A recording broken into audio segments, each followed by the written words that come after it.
kampus baik di dalam maupun di luar negeri melalui degree program maupun non-degree program.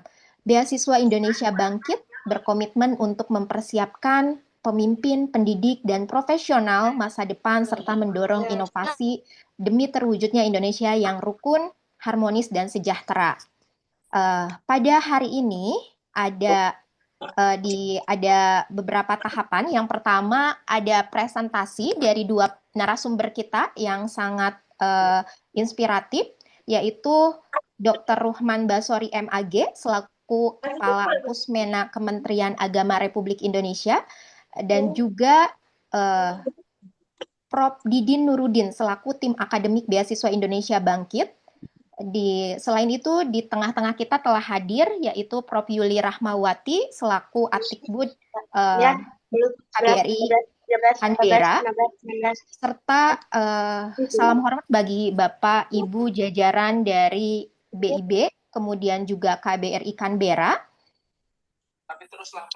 Sebelum kita memulai acara, mungkin ada beberapa hal yang ingin saya sampaikan. Yang pertama adalah Bapak, Ibu, dan rekan-rekan sekalian, mohon di-mute gitu ya mikrofonnya, agar komunikasi satu arah terlebih dahulu, biar informasi yang didapatkan tentang beasiswa BIB ini kita peroleh secara utuh. Kemudian bagi rekan-rekan yang di tengah-tengah ingin bertanya, silahkan dimanfaatkan fitur chat di Zoom-nya. Dan semua pertanyaan itu akan disimak, akan kita rangkum setelah presentasi dari dua narasumber selesai.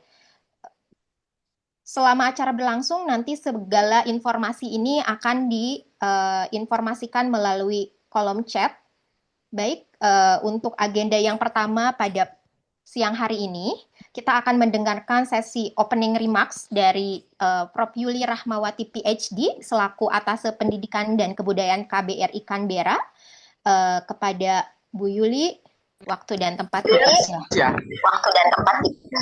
Ya, baik. Terima kasih Rika. Assalamualaikum warahmatullahi wabarakatuh.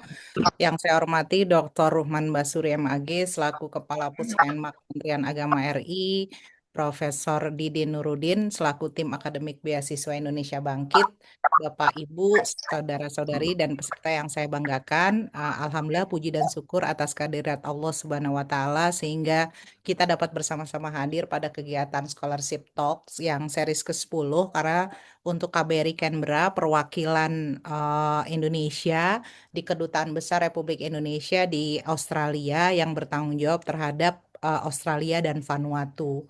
Ini adalah kegiatan salah satunya bagaimana memfasilitasi agar rakyat Indonesia ya, para generasi muda ataupun siapapun yang ingin melanjutkan studi di Australia. Saya yakin beasiswa Indonesia Bangkit ini sejak awal dikumandangkan ya merupakan program yang strategis ya, khususnya bukan hanya karakter tapi juga kontribusi terhadap masyarakat. Nah, saya sebagai Atase Pendidikan dan Kebudayaan KBRI Canberra sekalipun saat ini bertanggung jawabnya terhadap 3 kementerian ya, Kementerian Pendidikan Dasar dan Menengah, Kementerian Pendidikan Tinggi Sains dan Teknologi, dan juga Kementerian Kebudayaan. Tapi banyak mahasiswa Indonesia yang kuliah di Australia itu berasal juga dari yang ada di bawah wewenangnya Kementerian Agama. Sehingga ini merupakan salah satu upaya ya menjembatani kolaborasi di seluruh kementerian dan juga memfasilitasi peluang ya pendidikan yang bisa dilakukan di Australia. Saya berharap mudah-mudahan informasi ini bisa menjadi sarana dan saya yakin tadi Pak Ruhman sampaikan ini adalah beberapa kali sudah disampaikan ya dalam program sosialisasi. Mudah-mudahan ini menguatkan salah satunya untuk kuliah di Australia begitu. Saya izin share Bapak Ibu mungkin sedikit ya tentang Australia supaya bisa punya gambaran seperti apa sebenarnya kuliah di Australia. Kebetulan saya sama juga dengan Prof. Didin adalah alumni dari kampus di Australia. Mbak Rika bisa di mute yang Saya. Oke. Jadi saya adalah alumni dari Australia eh, Award ya, yang juga memiliki kesempatan kuliah di Australia waktu itu jenjang S2 dan S3 begitu. Nah, kalau Bapak Ibu tahu Australia, jadi yang kota terkenalnya itu adalah Sydney, tapi ibu kotanya adalah Canberra. Jadi kita ada kalau dilihat mungkin ada 8 bagian, tapi yang 6 namanya negara bagian state, kemudian yang dua adalah daerah teritorial. Tadi yang NTT ya, yang dari Nusa Tenggara nih dekat dengan Darwin ya. Jadi ada dua negara bagian yang dekat, yang di Perth, Western Australia, kemudian ada Northern Territory yang ada di Darwin. Nah, kalau negara kita memiliki 4.400 lebih universitas, Australia itu ada 42 universitas ya. Jadi dan sebagian besar itu adalah universitas negeri begitu. Nah, jadi kalau nanti ada yang berkeinginan kuliah di Australia, dilihat-lihat dulu negara bagiannya mau di mana gitu, karena itu juga menentukan nama universitasnya yang di mana. Kemudian ada juga level-level kualitas yang bisa dicermati. Nah, Australia itu adalah negara negara mungkin sekarang setelah UK negara nomor satu ya, karena UK ada pergeseran pembiayaan yang tidak bisa membawa keluarga ya, jadi banyak yang akhirnya ke Australia. Update data terakhir, eh, jumlah pelajar Indonesia itu sudah mencapai 31.000 lebih ya. Tapi yang di universitas ada sekitar 15.000. Ya, jadi memang terus meningkat lonjakannya khususnya ketika akhir tahun. Jadi memang Australia menjadi salah satu negara tujuan untuk berkuliah di luar negeri. Selain dekat, kemudian kita juga bisa melihat apa kualitas pendidikan ya, yang memang beberapa masuk ke dalam QS ranking begitu. Eh, Mbak Rika minta tolong ya. Oke. Nah, selanjutnya ini universitasnya. Jadi kalau baca misalnya ada universitas ya, bisa dilihat ada 36 universitas negeri, kemudian ada 6 universitas swasta. Jadi kalau dengar misalnya ada Flinders University, kemudian Queensland University of Technology, begitu ya. Nah, itu tadi ada di 8 bagian tadi, 6 negara bagian dan 2 teritori. Ya, jadi ini universitas-universitas yang ada di Australia lebih sedikit daripada universitas di Indonesia dan bisa dilihat di websitenya dukungan-dukungan apa yang bisa diberikan termasuk peluang-peluang berkuliah di masing-masing universitas. Kemudian kalau kuliah itu biasa ada namanya QS ranking ya. Nah, di sini ada namanya Group of Eight. Jadi biarpun ada 9 dari 42 universitas yang rankingnya di bawah 100 dunia, tapi ada istilahnya Group of Eight. Jadi 8 universitas ini merupakan universitas yang paling banyak juga mahasiswa Indonesianya. Khususnya di University of Melbourne yang nomor ranking 19 ya. Di QS ranking dia itu hampir 2.000 lebih mahasiswa Indonesianya yang ada di Victoria ya, negara bagiannya. Nah, kalau di World University Ranking itu ada 6 universitas, lagi-lagi nomor satunya adalah University of Melbourne yang ada di Victoria. Jadi memang kalau ke Melbourne dan Sydney mungkin akan banyak sekali ketemu orang Indonesia ya. Jadi kalau jalan misalnya ketemu orang seperti ada di Indonesia gitu karena cukup banyak. Nah, bahasa Indonesia juga dipelajari di sekolah-sekolah. Jadi kalau ke Australia, kalau ketemu orang Australia gitu ya dengan penampilannya dan sebagainya itu bisa-bisa jadi sebenarnya dia bisa bahasa Indonesia ya. Jadi hati-hati kalau misalnya bicara ternyata mereka bisa paham bahasa Indonesia. Nah, ini nama universitasnya saya breakdown presentasi saya sedikit nanti saya share di chat ya. Jadi misalnya oh saya mau ke Sydney, universitas apa saja? Nah, itu ada 12 universitas. Nah, gambar yang ada di samping adalah bangunan-bangunan universitas. Yang paling atas itu University of Sydney, yang paling bawah adalah University of New South Wales, satu dan dua ya. Kemudian kalau mau ke Melbourne, dia di state-nya namanya Victoria, itu ada dua universitas besar yang tadi saya sampaikan, University of Melbourne sama Monash University yang di atas dan yang kedua. Sampai ada juga Australian Catholic University juga ada di Melbourne. Kemudian yang di Queensland di tempatnya Prof Didin ya. Nah, itu dari University of Queensland tuh yang ada di atas. Kemudian ada juga Queensland University of Technology. Nah, itu ada di negara bagian Queensland ya. Ibu kota negara bagiannya itu Brisbane. Kemudian yang paling dekat, salah satu yang paling dekat dan ini adalah kampus saya gitu ya. Jadi dari University of Western Australia. Nah, yang bawah itu ada Curtin University ya. Jadi ini bagian dari yang ada di Perth. Ya, mungkin kalau dari Jakarta 4 jam begitu ya. Kalau dari Bali lebih dekat lagi begitu ya untuk ke Western Australia. Nah, ini ada lagi yang ada di South Australia, Adelaide. Nah, yang baru kemarin ada University of Adelaide dan University of South Australia digabung. Jadi namanya Adelaide University. Nah, tidak semua state itu punya banyak universitasnya. Salah satunya Tasmania. Dia pulau sendiri di paling bawah Australia ya. Tapi negaranya itu mungkin lebih dingin dibandingkan negara bagian yang lain ya. Ada namanya University of Tasmania. Satu-satunya universitas di Tasmania. Kemudian ada juga yang tempat kami di ibu kota negara, tempatnya KBRI, ada 4 universitas, tapi yang paling dominan ada dua ya, Australian National University sama University of Canberra. Nah, kemudian di Darwin juga sama dengan Tasmania, satu-satunya universitas CDU, Charles Darwin University. Nah, di samping itu ada juga kampus Australia di Indonesia, ada 3. Yang di Serpong, Monash University, kemudian di Surabaya, Western Sydney University, kemudian yang di Bandung, Deakin Lancaster University. Jadi, biaya kuliahnya setengahnya, tapi mungkin beberapa mereka juga punya peluang ya untuk beasiswa yang ada di masing-masing kampus ini. Nah, ini peluang beasiswa di Australia tuh banyak yang sedang dibuka sekarang selain BIB adalah Australia Awards, kemudian LPDP sedang proses seleksi ya yang batch 1, batch 2-nya nanti dibuka lagi. Kemudian ada juga beasiswa Garuda, ada beasiswa unggulan, beasiswa talenta termasuk beasiswa di masing-masing universitas. Termasuk juga ada biasanya kementerian atau instansi-instansi yang mengirim apa namanya beberapa staf atau karyawannya itu ke Australia. Nah, ini Instagram Atikbud ya. Jadi kami list universitas untuk beasiswa LPDP dan juga bisa dilihat dari mungkin kalau kita lihat banyak sekali ya nama universitasnya yang ada di list LPDP, maka dari 42 universitas di Australia ada 24 universitas yang masuk list LPDP. Nah, ini LPDP khusus LPDP yang diberikan datanya ke kami.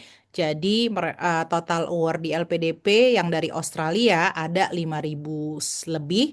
Kemudian saat ini yang sedang berkuliah di Australia sekitar 2.500. Jadi sisanya sudah menjadi alumni.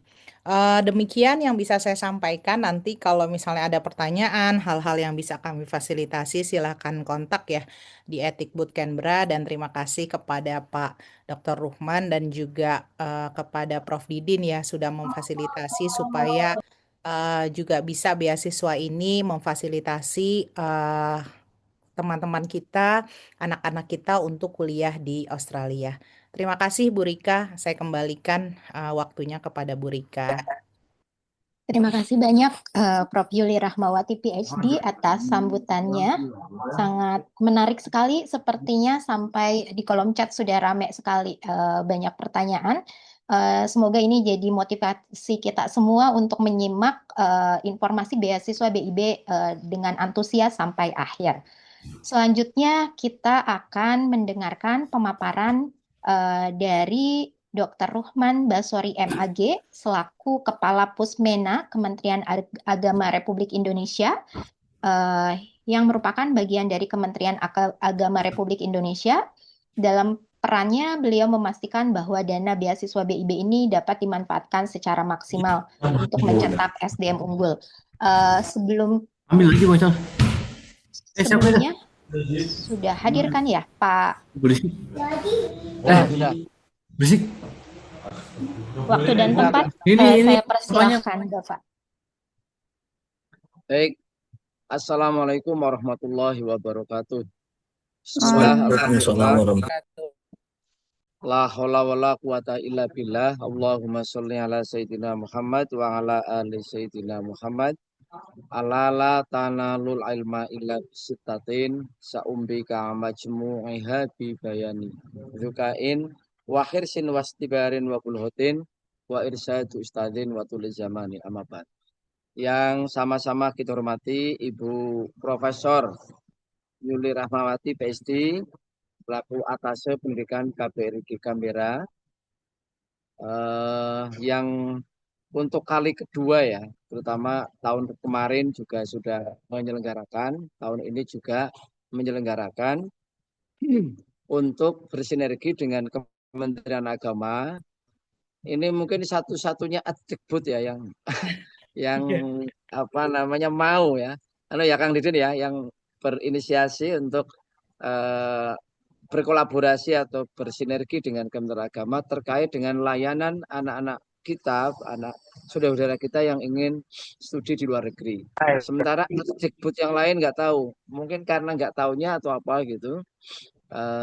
Tetapi apapun yang terjadi, ini adalah sebuah keberkahan dan juga tentu menjadi penting bagi langkah-langkah ke depan, terutama agar siswa-siswi aliyah kelas 3 ini yang mau lulus ini kemudian alumni perguruan tinggi keagamaan, apakah guru, apakah santri dan sebagainya, tidak hanya berpikirnya itu Ciputat, ya Ngalian, Semarang atau di Jogja ya, tapi mikirnya juga di Australia atau di beberapa negara-negara yang tadi sudah disampaikan. Yang saya hormati Profesor Didin, ini juga tim akademiknya BIB yang membantu Kementerian Agama untuk mengantarkan adik-adik kita, saudara kita yang ingin studi sekaligus juga melakukan justifikasi. Apakah misalkan contoh kalau ada yang apakah boleh diperpanjang masa studinya, kalau ganti kampus bagaimana? Nah ini Pak Didin yang mempunyai otoritas penting. Nah, khusus hari ini mungkin spesial ya karena di Australia dan beliau juga alumni Australia. Mbak moderator yang saya hormati dan juga teman-teman yang bergabung ini luar biasa nih Mbak Yuli nih. Pendaftarnya 900, ini sudah bergabung 665. Menurut saya tahun 2006 ini yang terbanyak.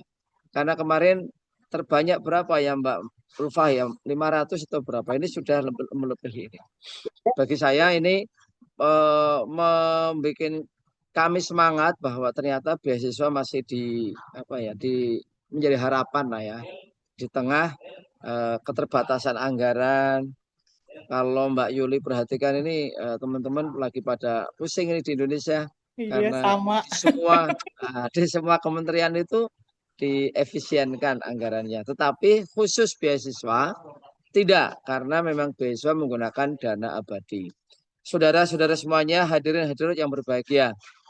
Saya langsung saja, karena ini kan saya yakin yang ikut ini sudah banyak, ini sudah beberapa kali mengikuti, maka saya langsung saya share aja ya.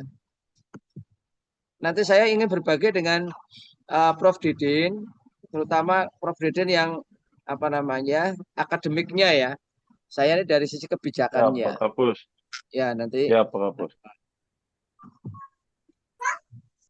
Alhamdulillah, kembali Kementerian Agama diminta atau dipercaya oleh LPDP untuk menjadi mitra memberdayakan atau menggunakan anggaran dana abadi pendidikan.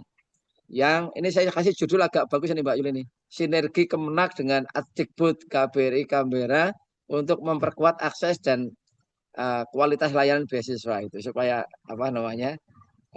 keren lah ya Pak Didin ya. Apa sih yang bisa dikerjakan kedua belah pihak kira-kira begitu. Nah ini saya berulang kali mengatakan di Kementerian Agama teman-teman semuanya sangat membutuhkan sumber daya manusia yang minimal sekarang level S2 dan S3. Tanpa bermaksud yang S1 itu diabaikan. Tetapi S2 dan S3 mendesak untuk ditambah. Apalagi beasiswa yang atau lulusan magister dari luar negeri.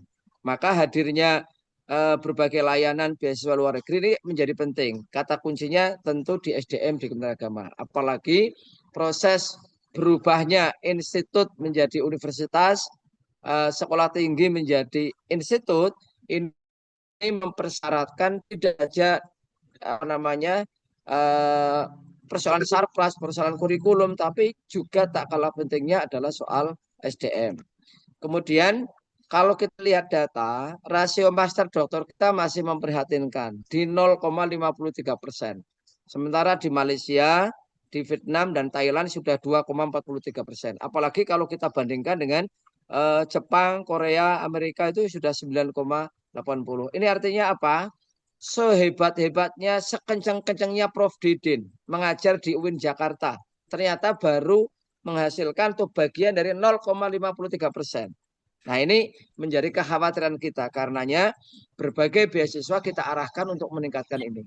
Nah, saya tidak perlu lagi cerita Puspenma. Intinya begini teman-teman, salah satu layanan Puspenma adalah melayani semua beasiswa yang ada di Kementerian Agama. Itu dulu ditangani oleh Ditjen Pendis dengan 5.000 dokternya, Direktorat Pesantren dengan beasiswa santrinya, kemudian Kristen, Katolik, Hindu, Buddha dengan berbagai macam-macam. Sekarang semua beasiswa menggunakan lembaga yang namanya Puspenma. Itu yang kemudian, loh ini kenapa kok berubah ya? Ada yang share screen ya? Oke. Kemungkinan itu ada yang ini ya. Sebentar, saya ubah Enggak, settingannya. ada.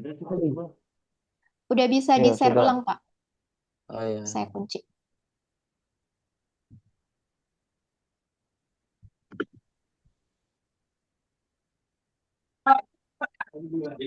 Ya, sudah bisa dilihat ya, lihat ya. Itu. Yang kedua terima adalah kasih. yang ditangani Puspenma adalah soal program Indonesia Pintar, baik yang ada di Dikdasmen maupun juga ada di perguruan tinggi keagamaan. Yang ketiga adalah dana abadi pendidikan juga untuk riset kolaboratif atau riset Indonesia Bangkit. Jadi nanti para dosen yang ingin mendapatkan layanan beasiswa, penelitian juga mendapatkan. Nah, hari ini sore ini kita akan konsen untuk riset beasiswa Indonesia Bangkit itu. Loh. Ini kok apa karena jauh ya?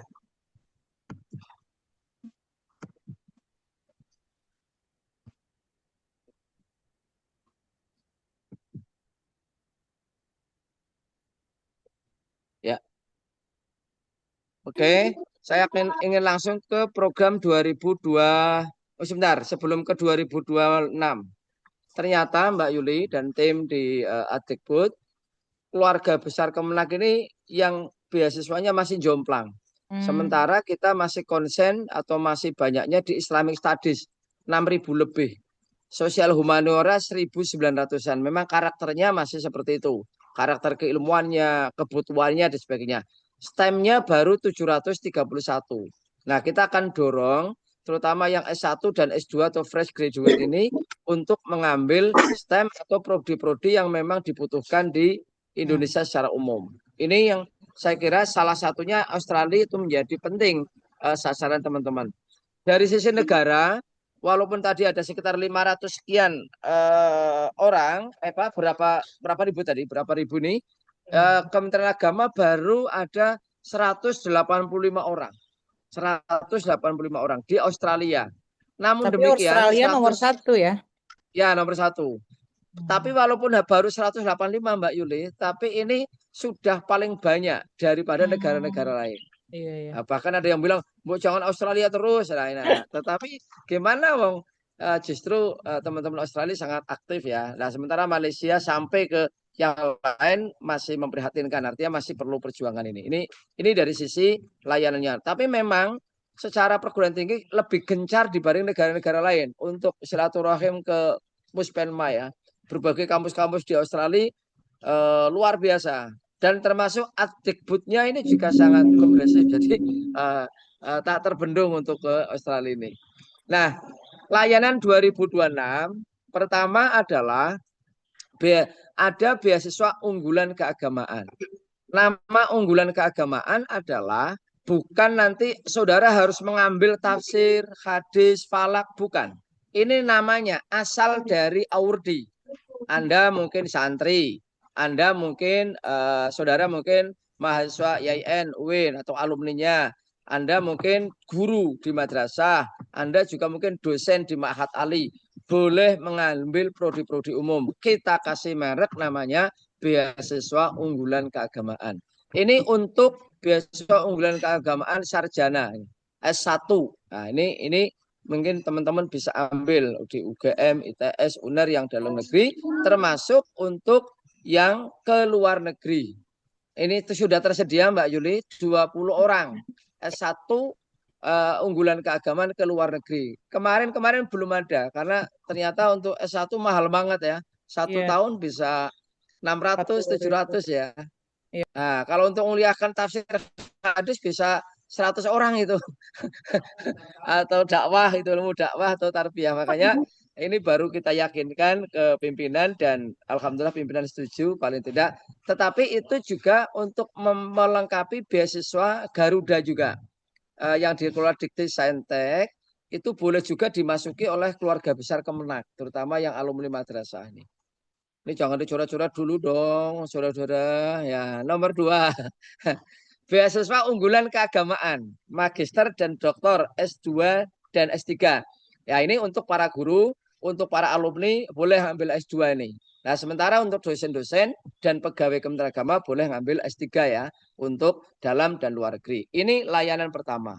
Layanan kedua adalah beasiswa pesantren. Ini memang nggak tahu Mbak Yuli ini. LPDP kok memberi advice khusus tentang bagaimana Kemenak memikirkan pesantren.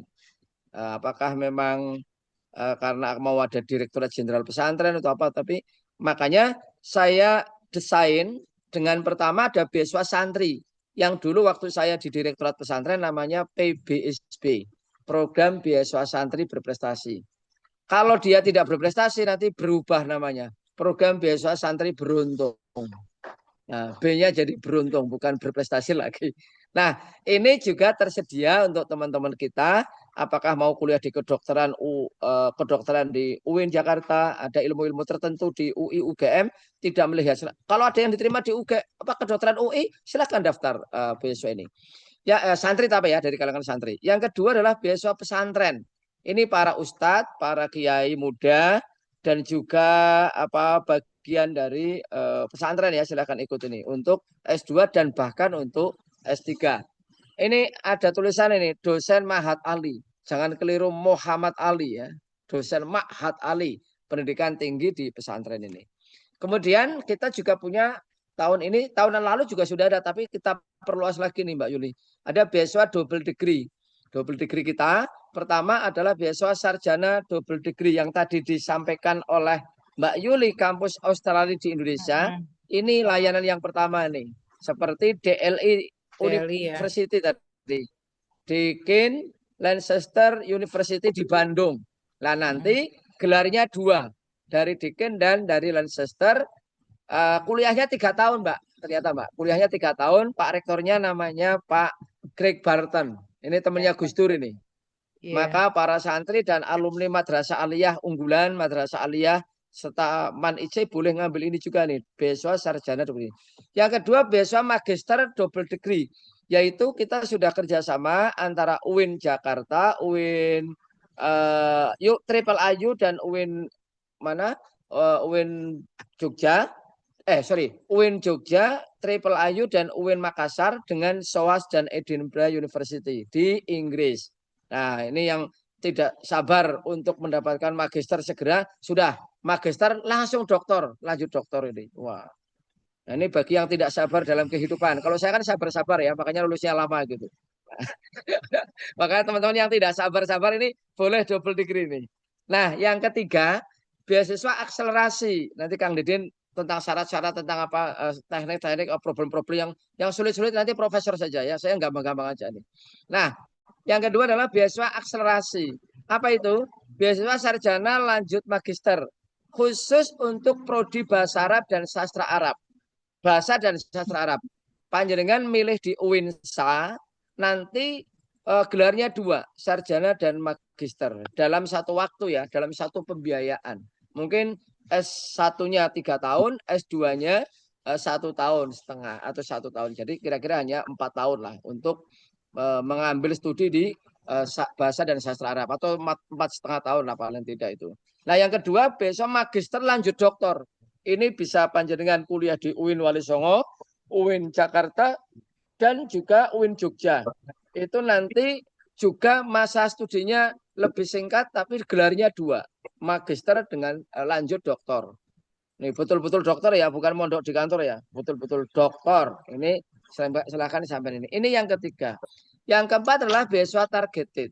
Jadi ada adik kita, saudara kita yang guru, TKI, TKW, atau bahkan yang tidak sempat kuliah langsung melalui datang langsung ke kampus, maka kita melayani S1 PBA, Pendidikan Bahasa Arab, S1 PAI, dan S1 PGMI.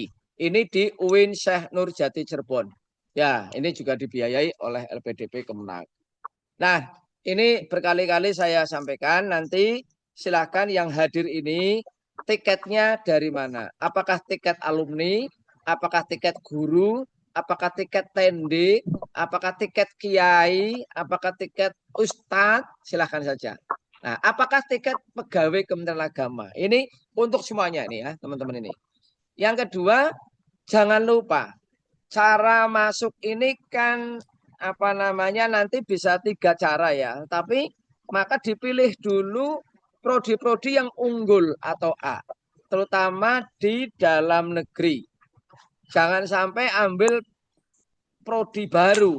Kalau prodi baru berarti belum akreditasi. Maka ambil misalkan teknik sipil di Undip.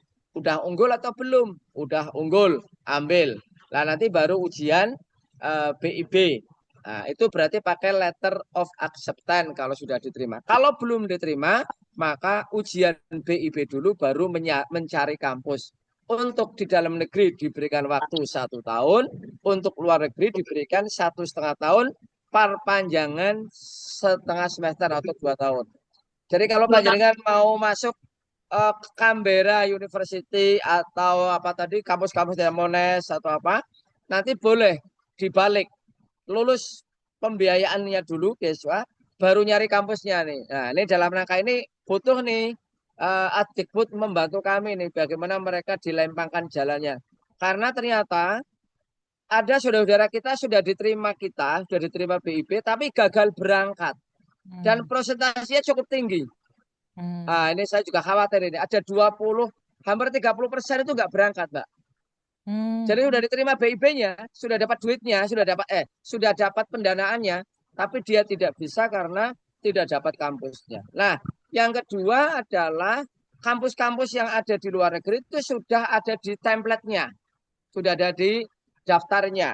Silakan saja mau daftar, termasuk yang dari usulan Mbak Yuli kemarin, Certain University juga sudah masuk ya, sudah masuk. Dan di university di Inggris juga sudah masuk dan sebagainya itu. Nah, kalau yang ilmu-ilmu Islamic Studies di Mesir, di Maroko itu diserahkan kepada Kementerian Agama. Termasuk studi di Eropa ya, Bonn University untuk hadis, tafsir, itu juga diserahkan kepada Kementerian Agama. Monggo saja. Baik, ini yang kampus-kampus untuk PBSD yang untuk S1 ini.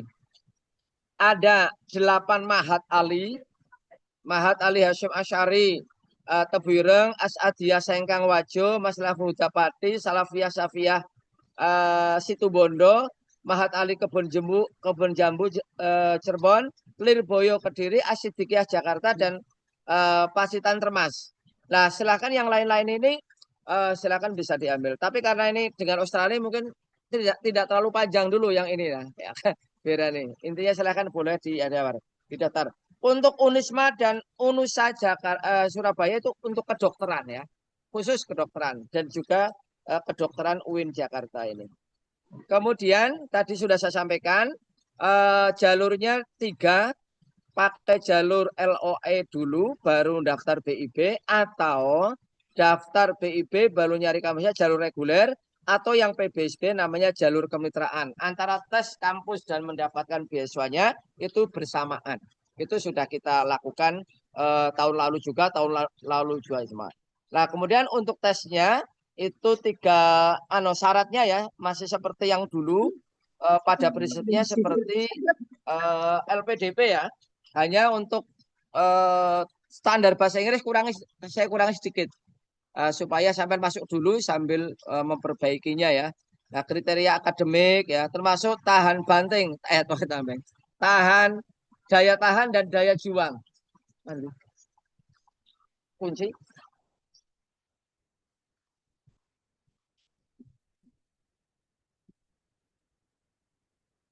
Ya, kalau yang anak mama ini ya, itu hati-hati anak mama, anak papa. Ya, ini biasanya nggak direkomendasikan untuk keluar negeri Mbak Yuli di LPDP maupun di Kementerian Agama. Jadi kalau yang anak mama, anak papa tolong berlatih mandiri ya. Karena nanti takutnya tim pewawancara, tim psikologi kita tidak merekomendir. Nah, makanya ada daya tahan dan daya juang. Yang baperan-baperan, yang kalau ada masalah curhatnya malah tidak ke Kemenang tapi ke mana? Ayo Ke teman medsos. Nah, ini anu, juga tolong diperbaiki. Nah, kemudian saya lanjutin ini nih ya, kesiapan dokumen. Berarti kalau tanggal 1 April sudah kita buka dan akan kita tutup tanggal 31 Mei, maka teman-teman sudah harus ngelis ada berapa sih dokumen yang dipenuhi.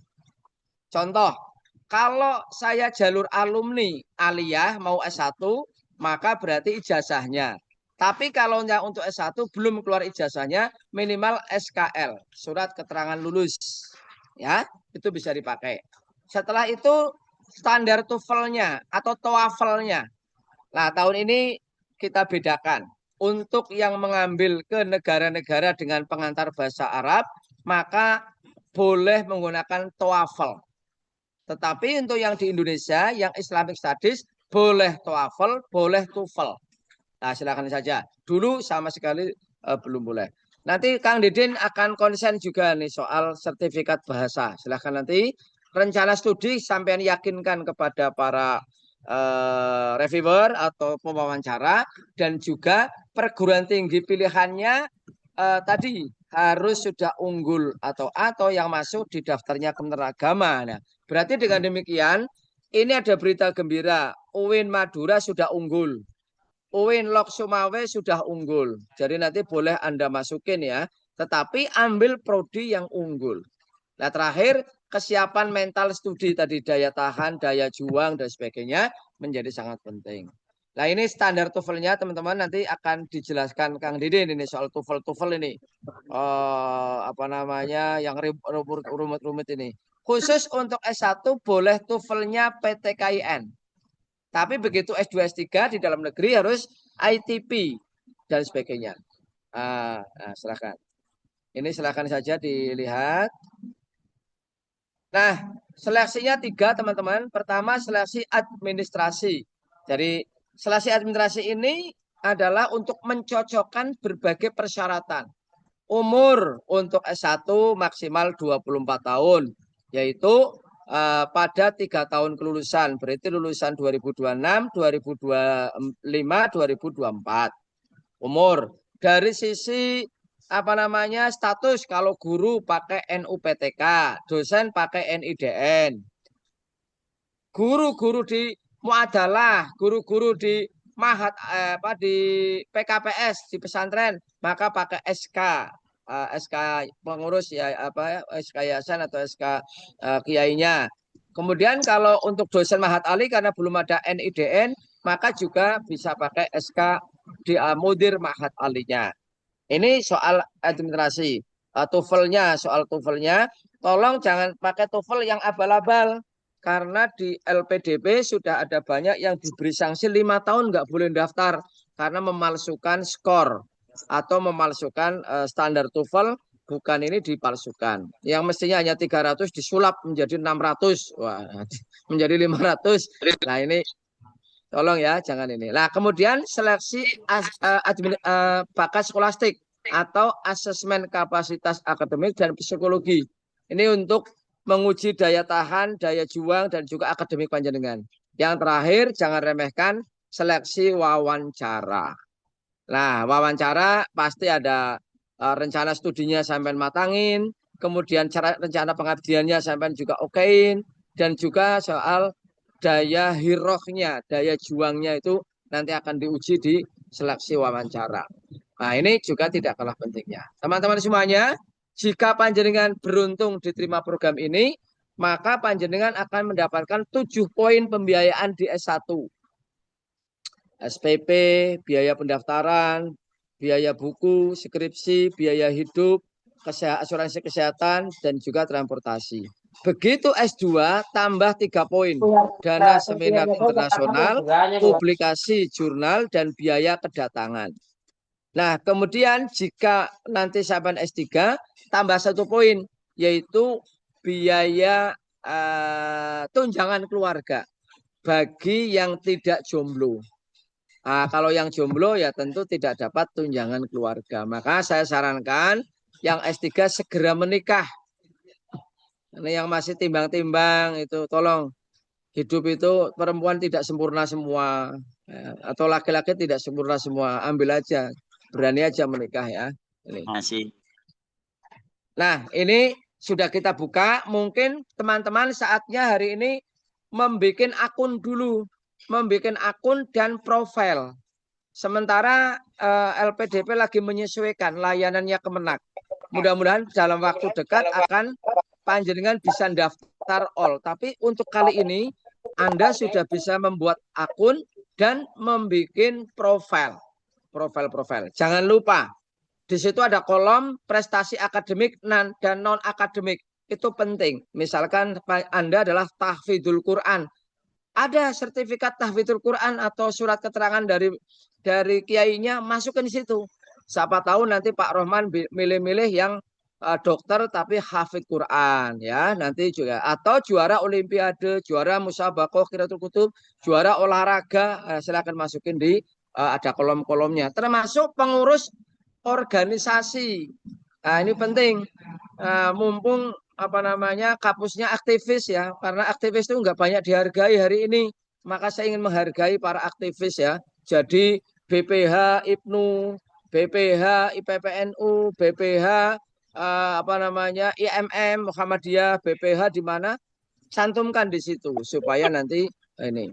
Kemudian terakhir untuk Mbak Yuli dan tim, pertama Adikbud Australia menginformasikan tentang pendidikan di Australia dan bagaimana mengenal kultur, budaya, dan sosiopolitik di Australia agar mahasiswa kita ini sukses. Tadi sudah sepintas tadi, mungkin perlu diperdalam. Yang kedua, kerjasama diperlukan tidak hanya saat seleksi, tetapi ketika pendampingan selama masa studi, agar kalau tujuh ada masalah-masalah bisa diantisipasi. Ini banyak sekali loh orang-orang yang kadang-kadang nggak lulus, ini juga menjadi penting. Yang ketiga, mencari kemudahan atau terobosan agar keluarga besar Kemenak bisa menembus pendidikan di Australia. Seraya mencari berbagai terobosan beasiswa yang terjangkau dan efektif. Misalkan nanti Mbak Yuli sebagai Adikbud membantu Kemenak, mana sih yang mau co-funding, yang SPP-nya dikurangi, jangan mahal-mahal gitu ya. Itu nanti penting. Sehingga nanti yang mestinya 600 juta per tahun untuk 1 orang, siapa tahu jadi 2 orang. Termasuk yang DLI di Bandung ini sudah melalui penyesuaian harga. Termasuk Monash di University di Serpong, itu juga sudah melakukan penyesuaian harga. Insya Allah tidak mahal, sudah kita hitung, dan nanti saya undang teman-teman semuanya. Terakhir, mencari alternatif terobosan layanan beasiswa yang inovatif dan kesetaraan antara Indonesia dan Australia. Tak kalah pentingnya adalah soal diplomasi strategis meningkatkan SDM. Saya kepengen Indonesia dan Australia ini kuat untuk layanan pendidikan, dan juga nanti kita tidak hanya mengirim ke Australia, tapi juga dosen kita bisa mengajar di Australia. Atau penting ini, atau joint research, joint teaching, dan sebagainya namanya itu, sehingga nanti kita tidak hanya menjadi sasaran mentang-mentang duitnya duitnya diburu tapi kita tidak bisa bersinergi atau setara dengan Australia. Itu catatan saya, mudah-mudahan teman-teman kalau ada yang tertarik ke Australia, mumpung ada Mbak Yuli, bisa kita jawab. Dan juga saya minta Prof. Didin untuk menajamkan secara akademik dan juga persiapan-persiapan teknis. Terutama soal Siap, Pak TOEFL, ya Kapus. TOEFL, ya TOEFL itu loh. Ya TOEFL, ya TOEFL, ya TOEFL itu. Terima kasih. Siap, Pak Kapus. Wallahumma fiq ila Terima aqwamit thoriq. kasih, Pak Assalamualaikum Kapus. warahmatullahi wabarakatuh. Waalaikumsalam Waalaikumsalam warahmatullahi wabarakatuh. wabarakatuh. Terima kasih banyak eh, Bapak Kepala Pusmena, yaitu Pak Ruhman Basuri. Banyak sekali informasi yang kita dapatkan ya Pak. Dan beberapa mungkin pertanyaan di kolom chat tadi sudah terjawab sebagian dari paparannya Pak Ruhman ya. Baik, kita lanjut ke sesi selanjutnya, yaitu paparan dari tim akademik BIB, yaitu Prof. Didin Nuruddin. Kepada Prof. Didin, waktu dan tempat dipersilahkan. Ya baik, Bismillahirrahmanirrahim. Assalamualaikum warahmatullahi wabarakatuh. Waalaikumsalam warahmatullahi wabarakatuh. Yang terhormat Pak Kapus Penma, Bapak Dr. Ruhman Basori, MAG, yang tadi sudah menyampaikan ya dengan sejelas-jelasnya terkait dengan beasiswa Indonesia Bangkit ya, yang alhamdulillah kayaknya makin lama makin banyak ini pendaftarnya ini, dari terlihat dari antusiasme di setiap sosialisasi yang kali ini katanya paling banyak ya hingga saat Iya. ini ya, sampai berapa ini 700-an 768 gitu ya. Jadi alhamdulillah ini menunjukkan antusiasme dan harapan yang luar biasa. Terima kasih Pak Kapus atas arahan dan pemaparan Bapak terkait dengan BIB, dan juga pada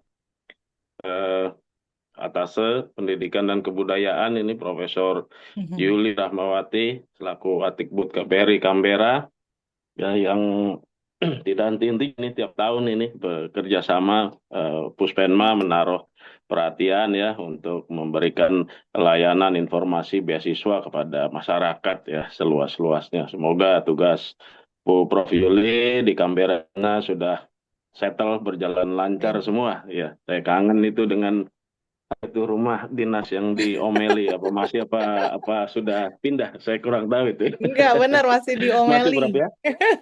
Oh, masih omeli. Saya pernah nyantri di situ sampai kurang lebih 2 bulan. Tunggu Waktu lagi. pertama kali, insya Allah, waktu pertama kali dulu sampai ke Australia. Tolong bisa di Iya, Kak, minta tolong. Saya lagi share screen nih, susah nge-mute. Ya, oke. Izinkan saya untuk memaparkan ya sesuai dengan arahan Pak Kapus Penma terkait dengan ya fokus saya lebih banyak di bahasa dan akademik, dan saya juga sudah membaca beberapa pertanyaan ya yang muncul di chat ya, mudah-mudahan sebagian bisa menjawab, tapi sebagian juga belum tentu saya bisa menjawabnya. Tapi banyak juga pertanyaan yang sekiranya sudah bisa Bapak Bu dapatkan ya ketika membrowsing website Kemenak, terutama beasiswa Indonesia Bangkit dan juga LPDP. Contoh misalkan kait dengan syarat umur dan lain sebagainya, itu ada semua di panduan beasiswanya. Ya, selanjutnya ini mohon maaf saya terpaksa harus pakai HP ini karena laptop saya bermasalah ini semenjak kemarin, ini sering mati ya kurang lebih. Sebelumnya perkenalkan dulu saya Didin Nurdin Hidayat ya, sehari-hari di UIN Syarif Hidayatullah Jakarta di Prodi Pendidikan Bahasa Inggris, dan di Kementerian Agama membantu beberapa program diantaranya BIB, lalu juga Litap Dimas, Mora Ervans, dan juga tim penilai jabatan akademik dosen, lektor kepala, dan guru besar, dan juga membantu beberapa jurnal yang ada di Kementerian Agama. Saya kebetulan lulusan S2 dan S3 di Canberra ya dulu, jadi kurang lebih tahulah sedikit ya tentang studi di Australia, dan juga konstan membantu ya bukan membantu ya, sedikit mensupport lah ya peran para atase pendidikan dan kebudayaan mulai dari Prof. Agus Sartono, Prof. Roni Rahman, ya Prof. Aris Junaidi, dan ikut turut membantu Prof. Yuli juga di dalam upaya terkait dengan kolaborasi ya antara pemerintah Indonesia dan juga pemerintah Australia, dan juga beberapa peran lain di kesibukan-kesibukan yang lain juga. Bisa tolong di mute dulu. Kemenak.go.id itu daftarnya. Rika, bisa nggak Rik? Kelihatan kan ya? Kelihatan Bu, Halo? ini sambil Iya. di-mute Iya, sama mute. Minta tolong. tadi juga pas saya di laptop juga saya yang memute kan itu ya, cuman co-hostnya aja kayaknya yang bisa ya. Ini saya mau kasih angin surga dulu ya, apa yang bisa dicapai dengan beasiswa, tapi nanti sesudah ini akan saya sampaikan perjuangannya. Mungkin yang terlihat saat ini ya bisa jadi adalah hasil dari apa yang diperjuangkan dulu, berdarahnya, capeknya, nangisnya, jungkir baliknya, dan lain sebagainya. Tapi saya ingin menguatkan semangat teman-teman semua bahwa banyak hal itu bisa dicapai melalui pendidikan, gitu ya. Jadi kalau teman-teman sedang mencari kira-kira apa sih jalan saya, kira-kira seperti misalkan kalau kita ke Samsat ya, sistem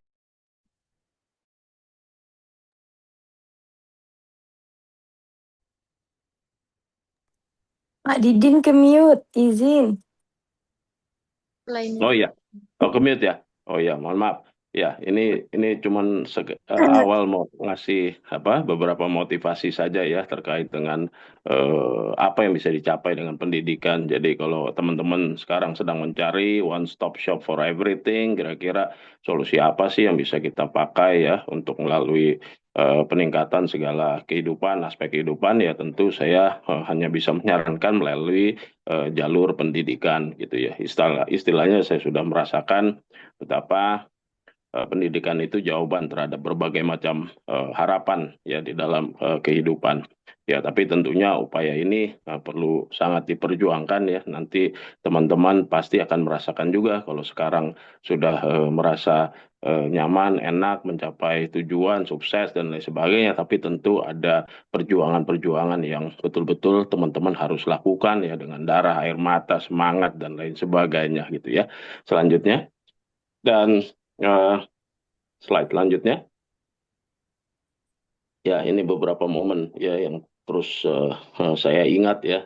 Foto yang tengah itu foto waktu saya lulus dari S3, dan foto yang sebelah kanan itu adalah foto anak saya waktu dipercaya menjadi salah satu tim paskibraka ya di Kedutaan Besar Republik Indonesia. Ya, saat ini dia sedang di tahun terakhir ya menyelesaikan studi pendidikan profesi dokter. Mudah-mudahan tahun ini bisa jadi dokter ya dari UIN Jakarta.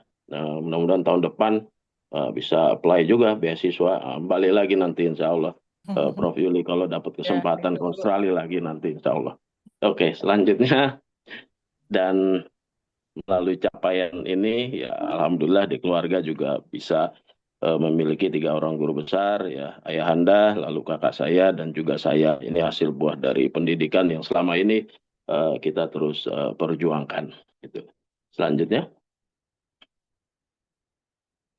Iya, ini teman-teman tadi di website banyak yang bertanya ya terkait dengan website. Nah, tadi ada yang mengingatkan juga, semua ada infonya di website. Nah ya, jadi saya juga hanya ingin mengingatkan bahwa salah satu kunci sukses mencari beasiswa adalah kemampuan kita dan juga kemauan kita untuk mencari informasi seluas-luasnya, gitu ya.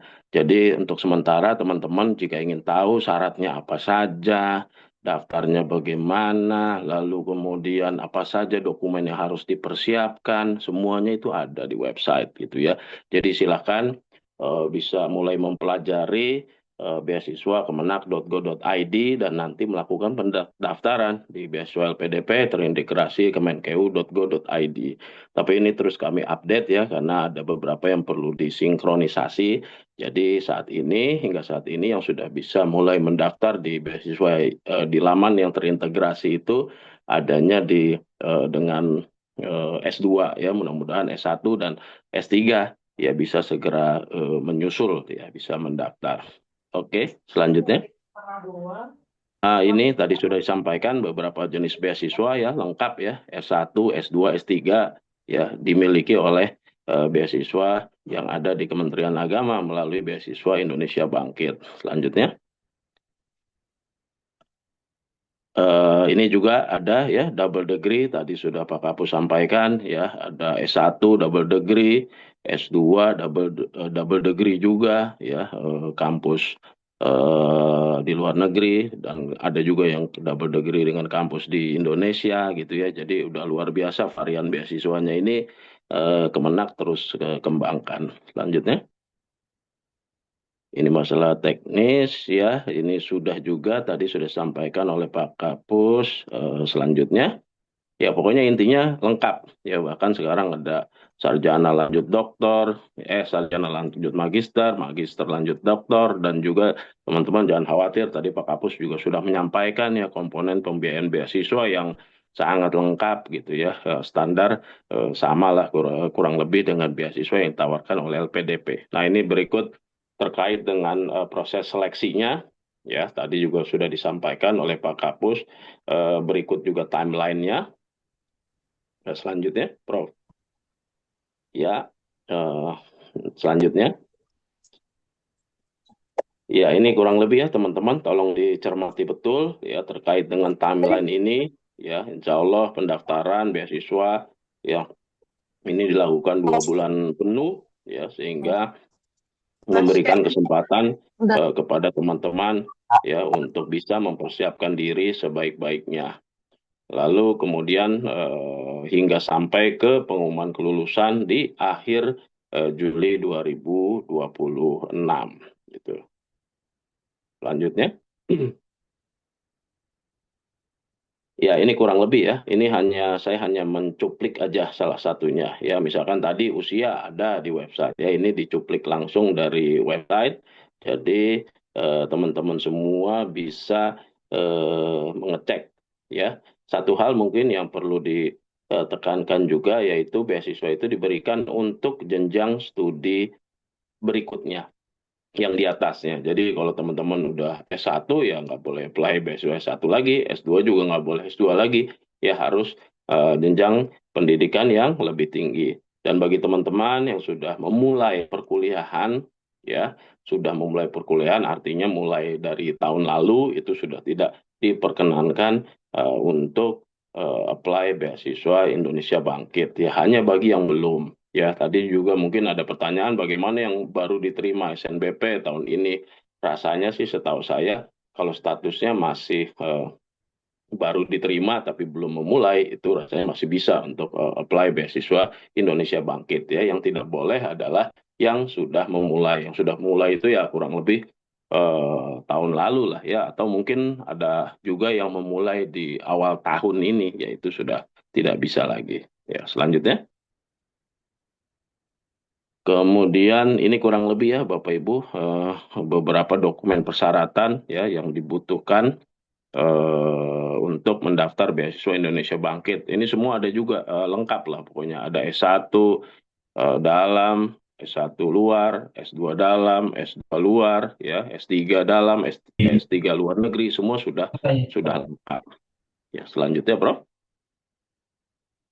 Ini list kampus tujuan BIB, silakan itu bisa diklik. Banyak sekali ya, karena ini sudah mengikuti juga sebagian besar list kampus yang ada di yang ada di LPDP gitu ya. Jadi sekarang sudah tidak hanya merujuk kepada kampusnya saja, tapi juga prodi-prodinya. Jadi bisa jadi misalkan ada kampus yang sangat bagus ya, tapi karena di beasiswa LPDP tidak termasuk prodinya misalkan ya, jadi di sini juga bisa jadi tidak termasuk gitu ya. Jadi sangat tergantung dari prodi dan juga kampus-kampus yang sudah ada di list ini.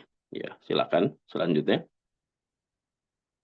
Nah, ini dua hal saya diminta untuk menitik beratkan ya terkait dengan kompetensi bahasa dan juga persiapan akademik ya, sesuai tadi dengan arahan oleh Pak Kapus Penma, saya diminta untuk menajamkan ya kaitan dengan persiapan kompetensi bahasa.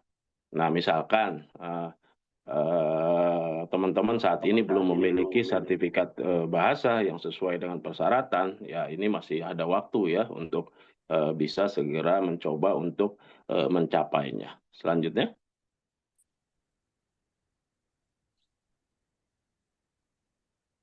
Ya, ini kurang lebih ya list tabelnya ya sertifikat bahasa yang dibutuhkan. Nah, jika ditanya misalkan ada nggak sertifikat bahasa yang diterbitkan oleh lembaga bahasa perguruan tinggi keagamaan Islam, yaitu bisa, tapi hanya untuk yang S1 dalam negeri. Selanjutnya S1 luar negeri itu hanya mempergunakan list sesuai dengan yang ada di situ gitu ya.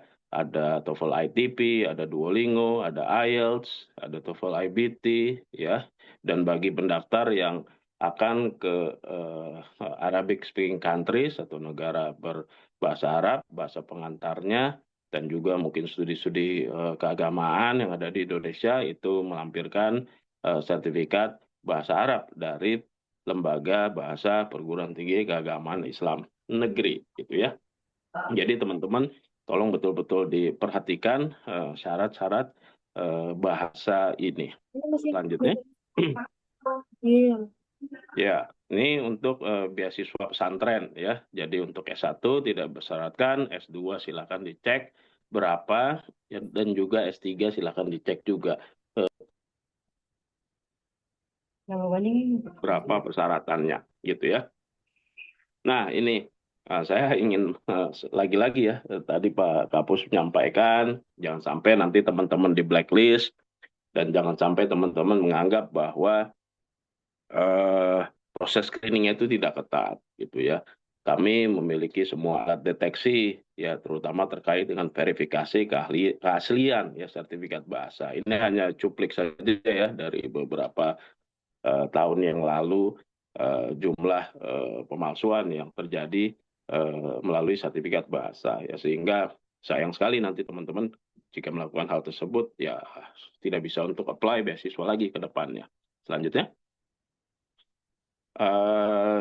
ya ini contohnya misalkan yang kasat mata ya, ini tidak terlihat seperti apa ya pemalsuannya seperti apa, tapi kami tentu melakukan pengecekan ya, ada sistem tersendiri yang bisa melakukan pengecekan autentikasi dari sertifikat bahasa Inggris. Selanjutnya, kadang-kadang ada juga yang terlalu canggih ya dalam tanda kutip ya, melakukan pemalsuan tapi lupa misalkan ya, di situ tiba-tiba di sertifikatnya ada tulisan type your text ya, mungkin lupa untuk menghilangkan sehingga dengan mudah saja itu bisa kelihatan bahwa sertifikat bahasa tersebut ya tidak legitimate gitu ya, atau tidak asli.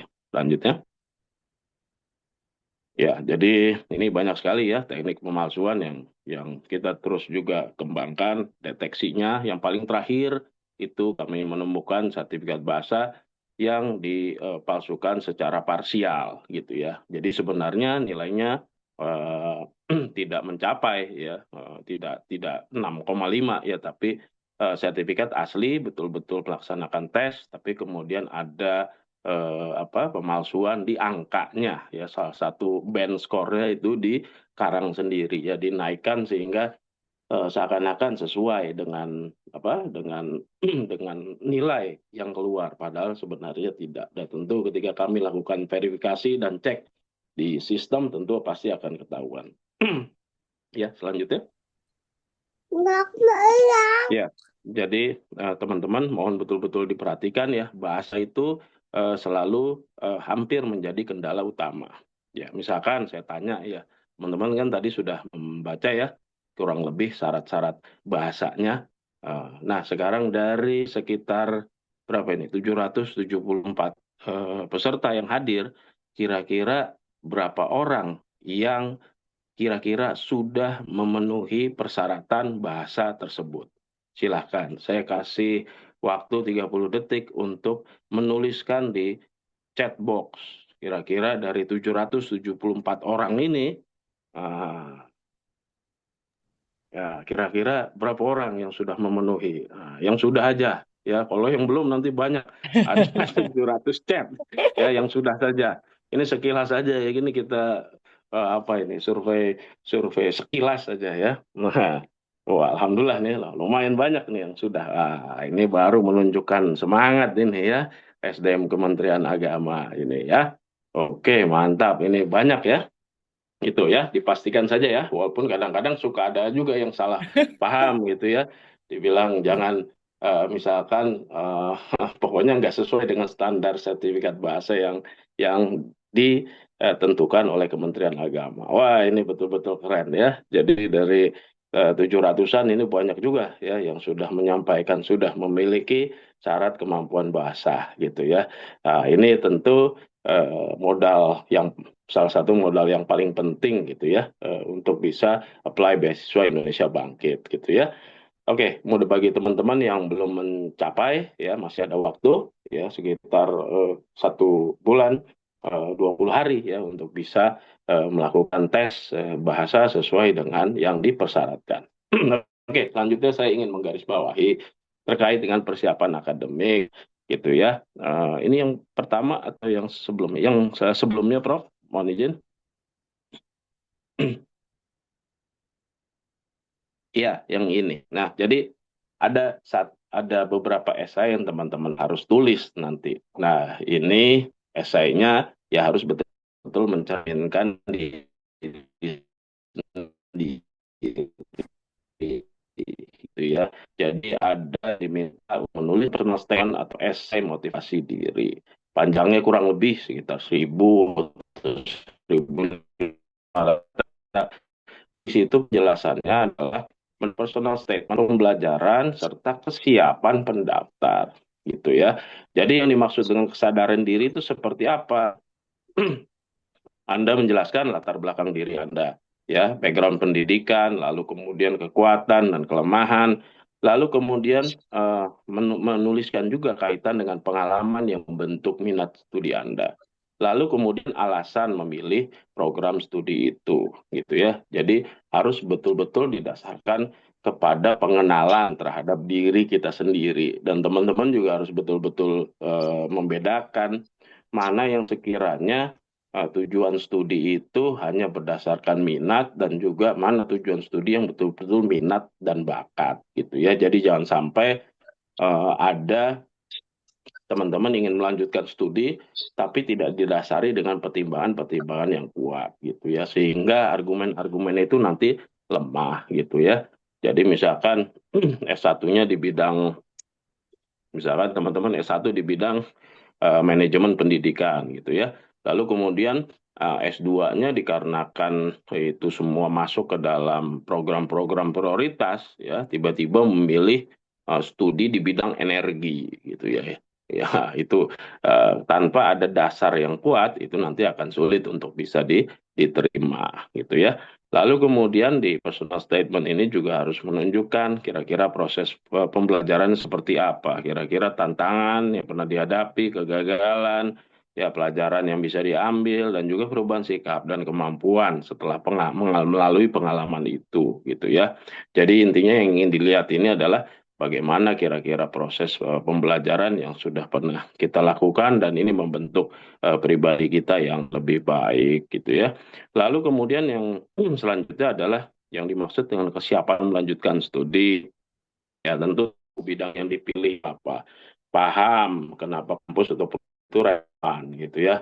Jangan sampai misalkan mau studi di Korea alasannya karena pengen ketemu artis-artis ya drama Korea yang sering ditonton di TV misalkan ya. Tentu itu bukan alasan yang akademis gitu ya. Itu mah jadi alasan pribadi saja, boleh ya, tapi tentu dasar-dasar landasan akademiknya itu perlu ada. Ya, siap secara mental, akademik, dan juga tahu tujuannya. Ya, tidak mendaftar hanya karena ada beasiswa, oh kan ada beasiswa lah, daftarlah gitu ya.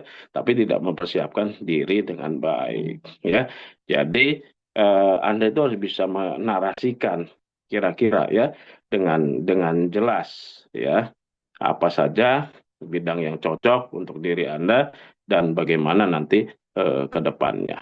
Oke, selanjutnya Next. Iya, nah ini kurang lebih struktur sebelumnya. Kelewat satu. Ya, ini ya kurang lebih.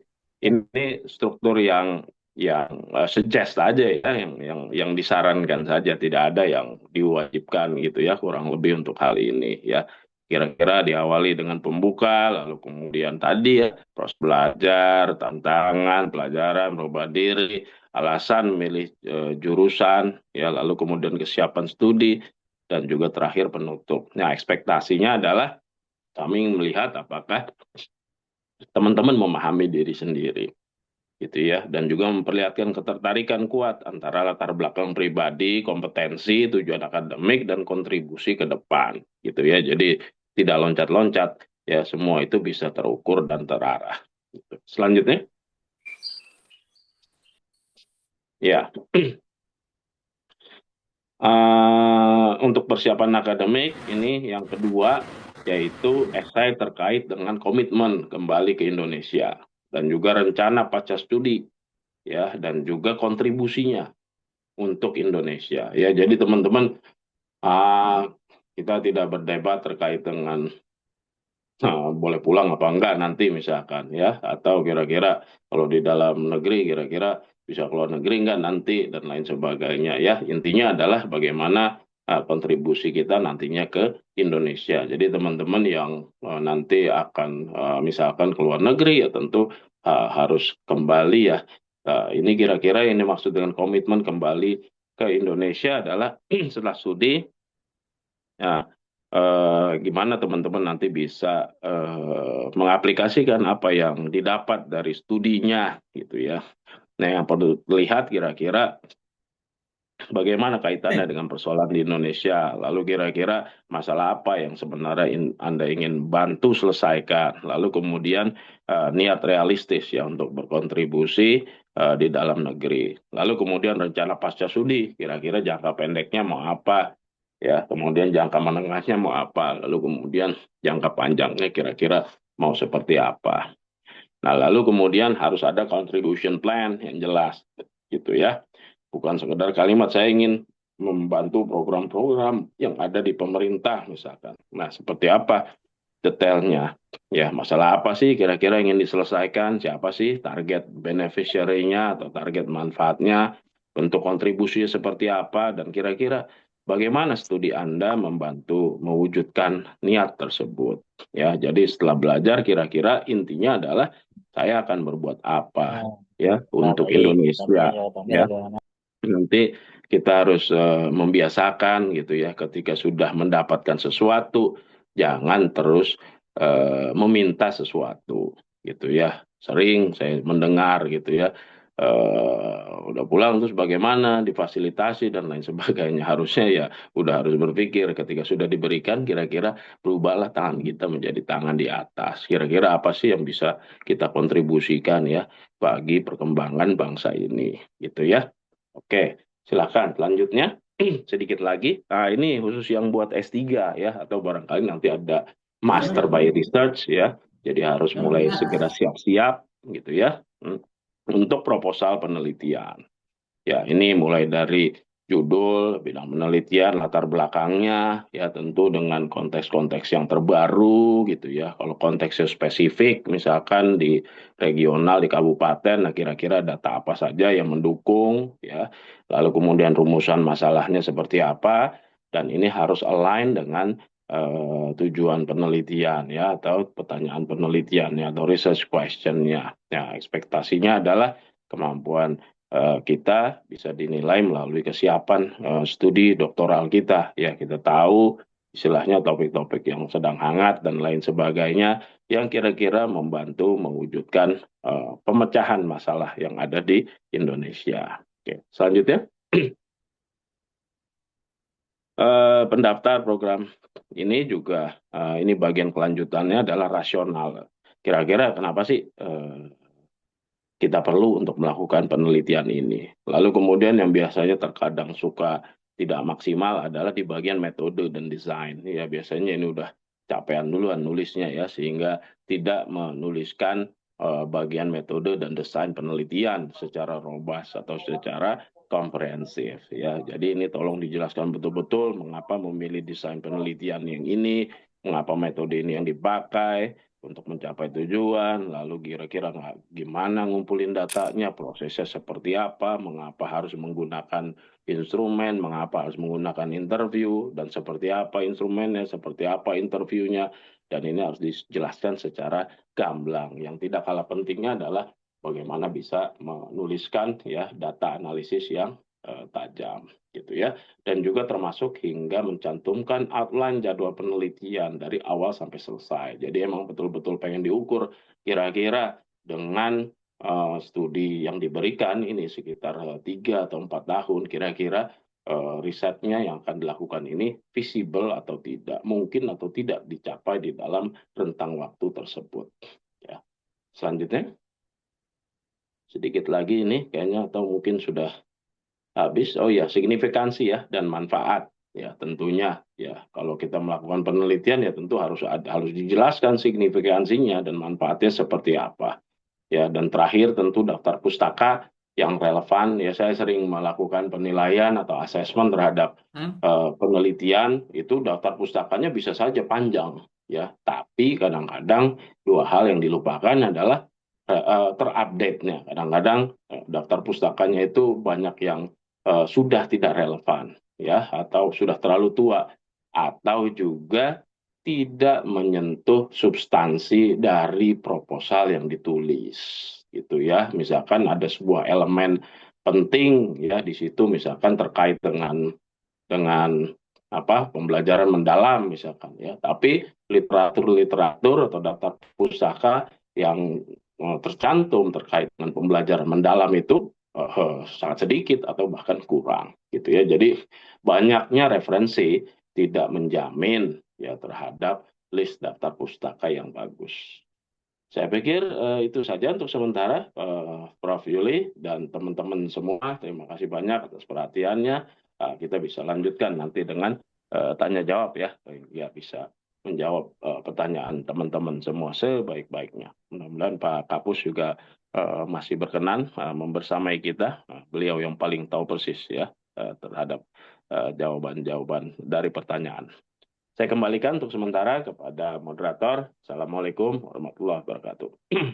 Waalaikumsalam warahmatullahi wabarakatuh. Terima kasih banyak Prof. Didin atas informasinya yang sangat lengkap mengenai beasiswa Indonesia Bangkit ini. Jadi kita semakin paham apa saja peluang juga tantangan untuk mendapatkan beasiswa Indonesia Bangkit ini. Di kolom chat sudah banyak sekali pertanyaan, kemudian yang raise hand juga sudah banyak. Yang raise hand dulu mungkin ya. Kita buka 4 penanya pertama mungkin ya. Baik, di sini ada Bu Devi. Dipersilahkan. Ya, terima kasih Mbak Rika. Assalamualaikum warahmatullahi wabarakatuh. Waalaikumsalam warahmatullahi Waalaikumsalam wabarakatuh. warahmatullahi Suara saya wabarakatuh. terdengar jelas. Jelas, Bu. Terima kasih atas kesempatannya. Izin bertanya untuk Prof. Yuli dan Prof. Didin. Terima kasih Bapak Ibu yang sudah memberikan materi yang luar biasa. Perkenalkan saya Devi, berlatar belakang pendidikan ilmu komunikasi dan penyiaran Islam dari UIN Padang, Pak. Saya lulus S1 sudah sejak tahun 2016.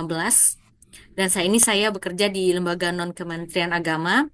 Nah, selain itu, Prof. Yuli, saya juga aktif sebagai pegiat BIPA secara mandiri.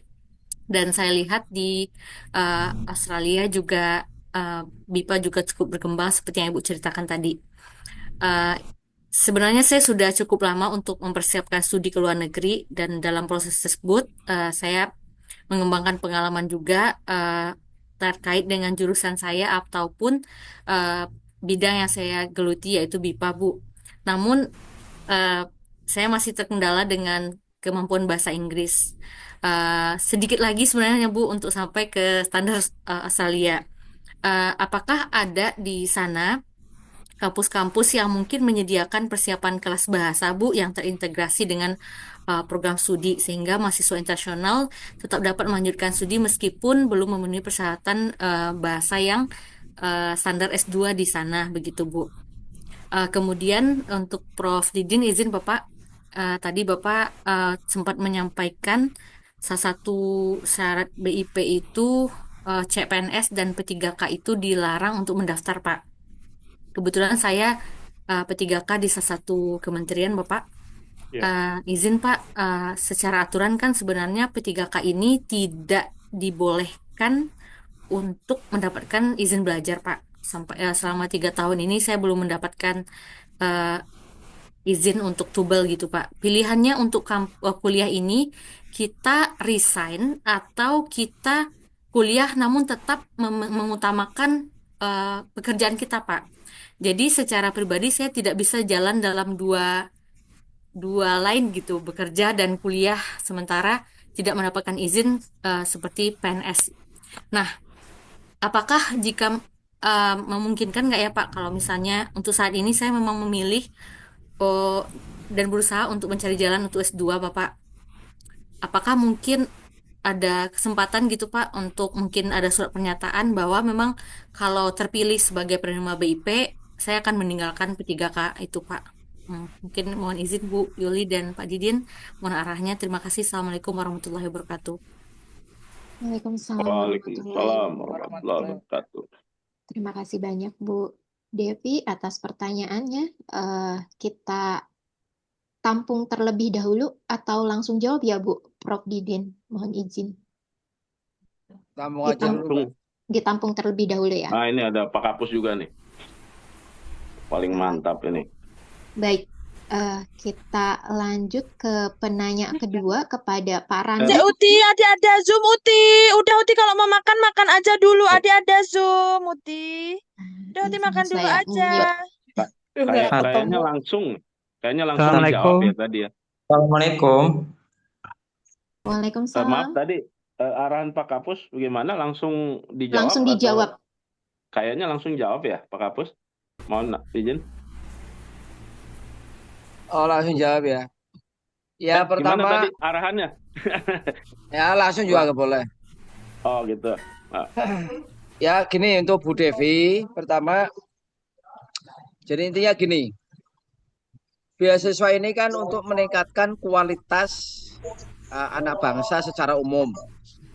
Maka yang secara umum ini ditangani oleh LPDP Kemenkyu. Begitu gandeng KL, maka menjadi segmented. Maksudnya adalah jika di bawah Kemenak, maka ya pasti yang diutamakan keluarga besar Kemenak. Maka dalam Juknis, dalam Juklak pasti ada guru madrasah, alumni PTKI, bla bla bla bla bla.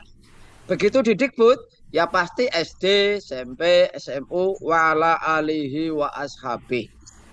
Makanya saya jawab, berarti beasiswa ini untuk keluarga Kementerian Agama. Nah, pertanyaan Bu Devi, saya alumni PTKI, boleh S2 apa enggak? Secara umum boleh.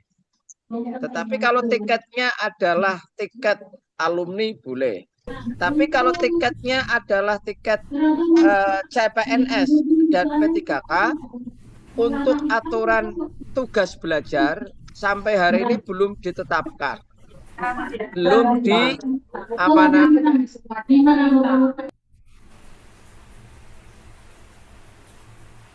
Begitu sudah ada aturan dari Menpan RB, maka Kemenak menyesuaikan. Jadi boleh. Solusinya bagaimana untuk panjenengan? Pertama adalah ya nekat saja biaya sendiri aja menurut saya, supaya P3K-nya nggak hilang, ini juga nggak hilang. Seperti saya, ini saya pengelola 5 triliun tapi biayanya sendiri. Saya nggak pakai duit negara.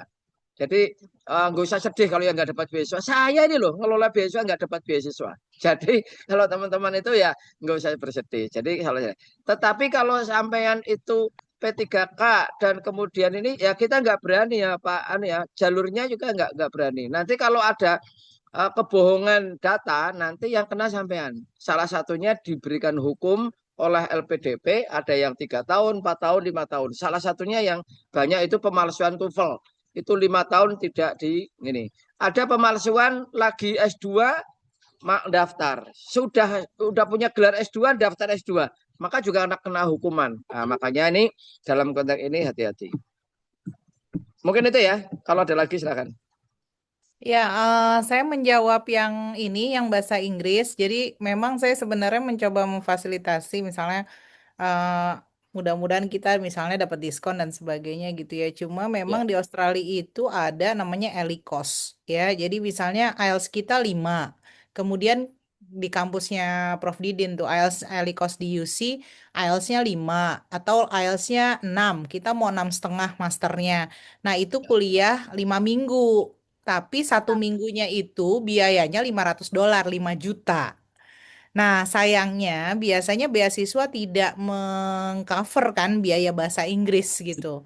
Nah, dulu waktu saya Australia Award, saya dibiayai bahasa Inggris, tapi kan sekarang tidak ada ya seperti itu. Jadi langsung memang kita harus mencapai karena kan saingannya juga banyak. Jadi memang harus mencapai itu.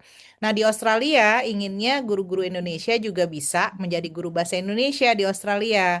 Sayangnya menjadi guru di Australia, IELTS-nya itu 7,5, listening dan speaking 8. Jadi memang, nah guru dan guru Berat, bahasa Prof. Indonesia kita dengan IELTS 7,5, speaking, listening 8 ya begitu ya. Saya kemudian pernah diplomasi untuk bisa menegosiasi ya. Kan namanya juga guru bahasa Indonesia, masa IELTS-nya setinggi itu gitu. Tapi belum berhasil diplomasinya, jadi sedang bernegosiasi ke LPDP jika kita bisa Master of Teaching nih. Jadi Pak Ruhman dan Prof Didin, kalau misalnya memang Iya. ada yang bisa Master of Teaching, berarti kalau dia Master of Teaching, kemudian dia kalau Master of Teaching pasti terregister jadi guru, kemudian dia bisa jadi guru di Australia karena guru Islamic Studies sangat dibutuhkan dan kekurangan. Nah, jadi kalau tapi memang mungkin kita harus buat perjanjian misalnya mengabdi di Australinya berapa lama gitu. Karena memang selain kekurangan guru, guru agama Islam kurang, guru bahasa Indonesia kurang. Jadi bahasa Indonesia pun ditutup di sekolah karena tidak ada gurunya. Sedangkan kita masuk ke Australia juga tidak bisa gitu ya. Jadi memang itu beberapa cara ya yang bisa kita lakukan. Demikian mungkin tambahan dari sana ya. Terima kasih Mbak Devi, sukses ya Iya. rencananya. Saya mau nambahkan juga ini Prof Yuli terkait dengan bahasa gitu ya.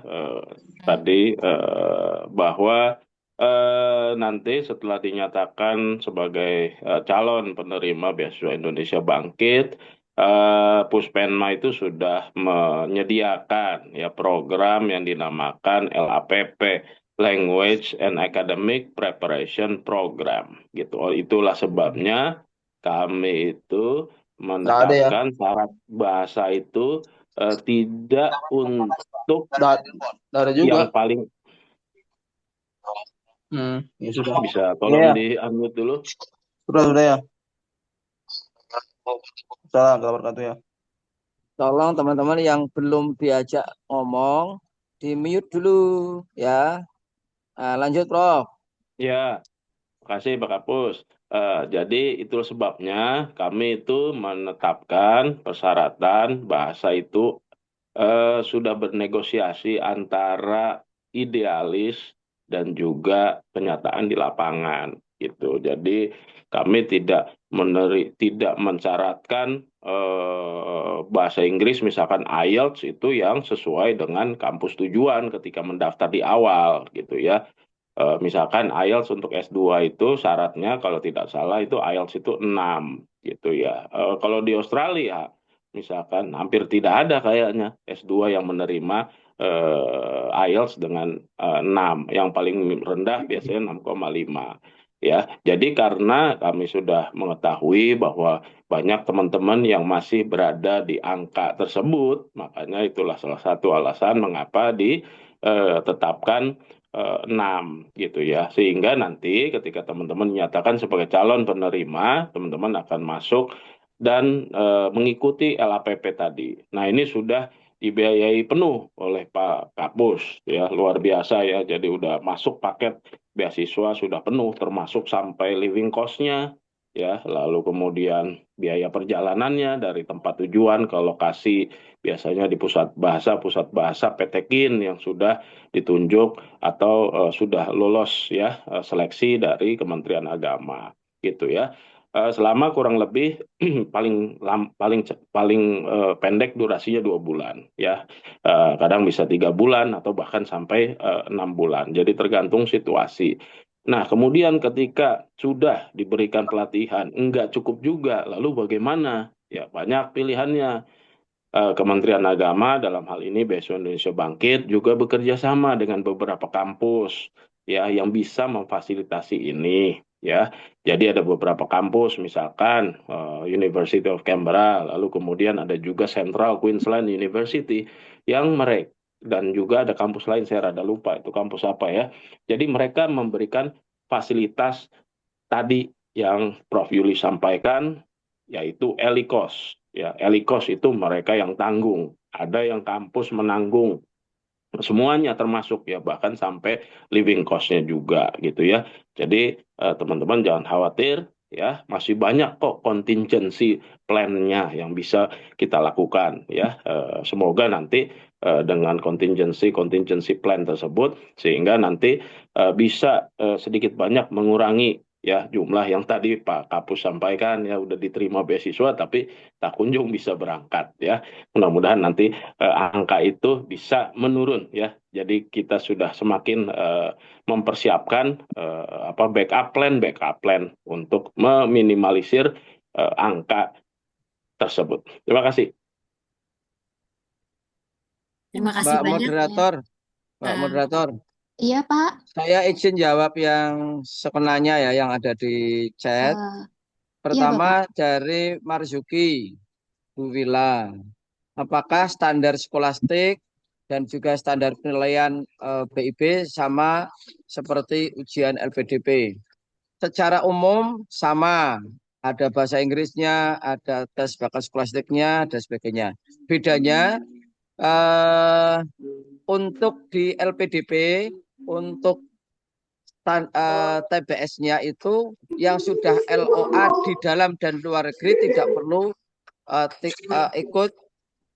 yang sudah dapat LOA unconditional dalam dan luar negeri tidak perlu ikut TBS. Sementara di Kemenak masih diberlakukan TBS bagi yang dalam negeri. Nah, yang luar negeri tidak diberlakukan TBS. Nah, yang kedua tentu karena itu kolaboratif, beberapa keputusan-keputusan penting itu disesuaikan dengan tradisi dan karakternya kementerian.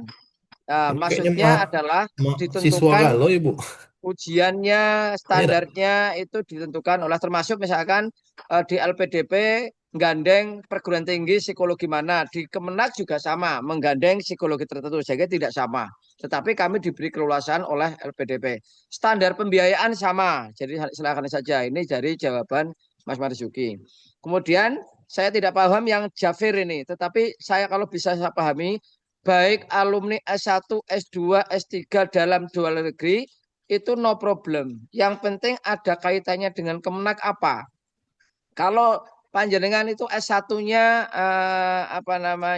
Australia, balik kan nanti ada surat keterangan dari Dikbud kan macam-macam bahwa udah dilegalisasi, gak ada masalah. Kalau panjenengan itu adalah guru di bawah kementerian. Cuma masalahnya apakah panjenengan punya NUPTK apa enggak baru pulang dari Australia. Nah ini karena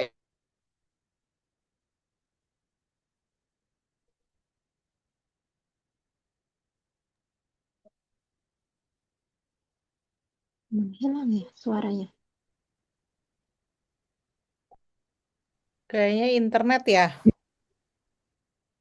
Kayak internet Pak Kapus ya. Sepertinya iya sih, Bu. Diulangi, minta tolong. Ya mungkin sambil menunggu Pak Kapus ya. Mungkin Prof. Didin atau ada pertanyaan, silahkan dipilih Bu Rika. Ini sih Bu, saya tadi lihat di kolom chat, kalau misalnya secara aturan kan BIB ini untuk yang ongoing belum bisa ya Bu. Tapi ada yang bertanya, apakah kalau kemarin itu ada yang sudah daftar LPDP tahap 1 ya, dan belum pengumuman, apakah diperkenankan daftar beasiswa ini? Kalau Kak, izin membantu. Oh, monggo silakan. Ini ada Ibu Eh, Katin juga Iya nih nih, suaranya silakan silakan. Pak kayaknya Kak, nih. saya Saya ketua hafal tim suaranya nih. beasiswa yang bantu Pak Kapus. Wah, ini mantap. Persilahkan Silakan Ibu. Bu Ulfa. Iya, terkait dengan itu, kalau sekarang lagi proses pendaftaran di akun LPDP, maka tidak bisa mendaftar BIB.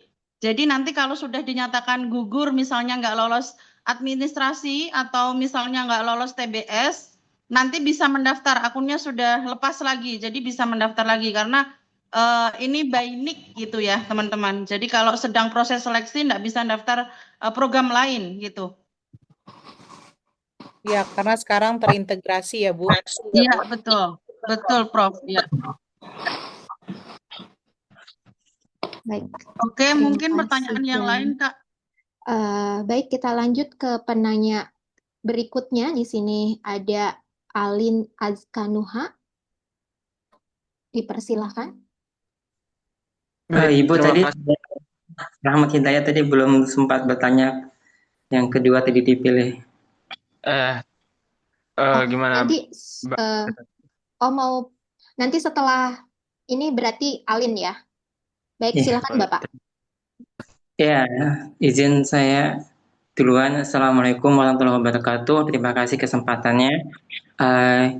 Yang ingin saya tanyakan, saya ini adalah guru swasta di Madrasah Sanawiyah dan saya mempunyai NPK, nomor kepegawaian dari Kemenak ya. Terus juga, tapi saya juga mengajar di SMK yang di bawah Kemendikbudristek, dan kalau misalnya berdasarkan NIK, ketika saya masukkan NIK, mungkin saya akan terbacanya di SMK di bawah Kemendikbudristek.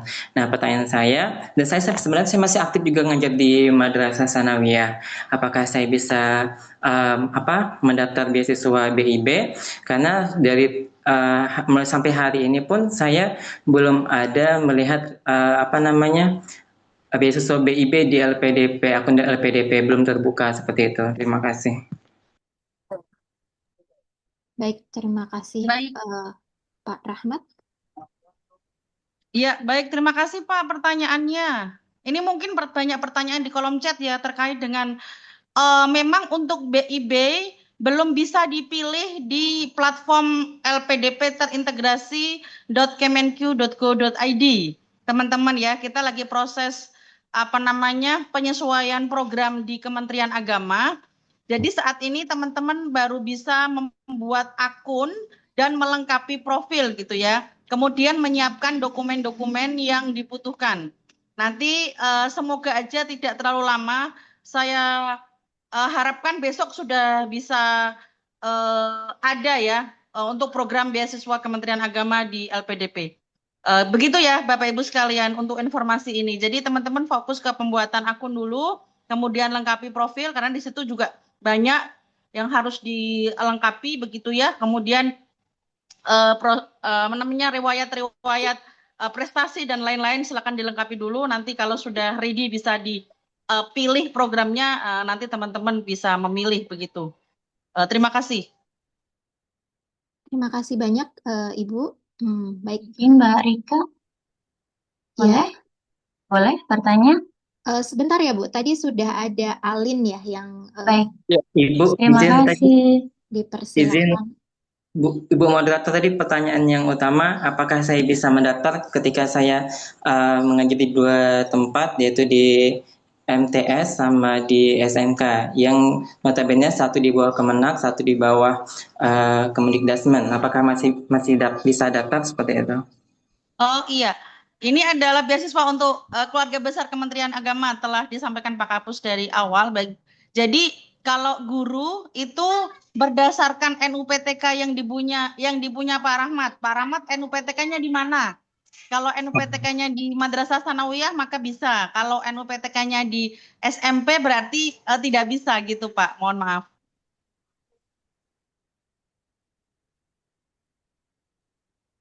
Baik, mohon izin. hanya untuk guru Nanti Pak Rahmat bisa mendaftar di LPDP Pak Rahmat. Itu diperuntukkan untuk seluruh program warga negara Indonesia boleh mendaftar di LPDP. Kalau yang BIB Kemenak ini untuk keluarga besar Kementerian Agama. Jadi makanya ini adalah terintegrasi begitu Pak. Baik, mohon izin. Sudah clear ya Pak Rahmat? Baik, kalau sudah lanjut ke penanya berikutnya yaitu Alin, dipersilakan. Terima kasih Kak Rika atas yang ingin saya tanyakan. Sebenarnya ini saya sudah membaca dengan baik semua panduan yang buklet yang sudah ada di web. Cuman saya rasa ya kurang lebih 2 pertanyaan yang belum dijelaskan oleh buklet, Bu. Yang pertama, mungkin ini kasusnya nggak hanya saya, beberapa teman-teman juga tadi saya lihat menanyakan hal yang sama. Jadi kami sudah mendapat LOA unconditional di kampus yang sebenarnya kampusnya termasuk list di BIB, tapi sayangnya prodi yang kami dapatkan itu tidak tercantum di list BIB. Contohnya, semisal saya sudah dapat LOA unconditional di Birmingham sama di SOAS, tapi jurusannya Islamic Studies. Sayangnya jurusan Islamic Studies-nya itu nggak tercantum. Itu apakah bisa apply BIB lewat skema LOA atau tidak? Pun kalau semisal bisa, ini pertanyaan berikutnya adalah masa durasi studinya S2 master degree di UK dan di USA kebanyakan kan hanya 1 tahun. Cuman semisal ternyata kami atau ya penerima beasiswa ini menyelesaikan kuliahnya lebih dari 1 tahun, itu apakah masih di cover oleh BIB atau tidak, mengingat kalau di buklet kan BIB mengcovernya selama 24 bulan gitu. Itu Bu, terima kasih Bu. Oke, pertanyaan pertama, untuk yang perguruan tinggi luar negeri yang tidak masuk di list beasiswa Indonesia Bangkit, teman-teman bisa menambahkannya nanti di fitur penambahan prodi. Tetapi itu bisa disetujui atau tidak oleh Kementerian Agama. Itu yang pertama. Kalau misalnya nggak yakin disetujui atau tidak, sebaiknya memilih jalur yang reguler atau belum mempunyai LOA. Itu yang pertama. Yang kedua, terkait dengan US dan UK yang masa studi master itu hanya 1 tahun. Kami menerbitkan LOG sesuai dengan LOA yang diterbitkan oleh kampus. Apabila kampus menerbitkan 1 tahun, maka pembiayaannya adalah 1 tahun, sesuai dengan LOA yang didapatkan oleh teman-teman sekalian.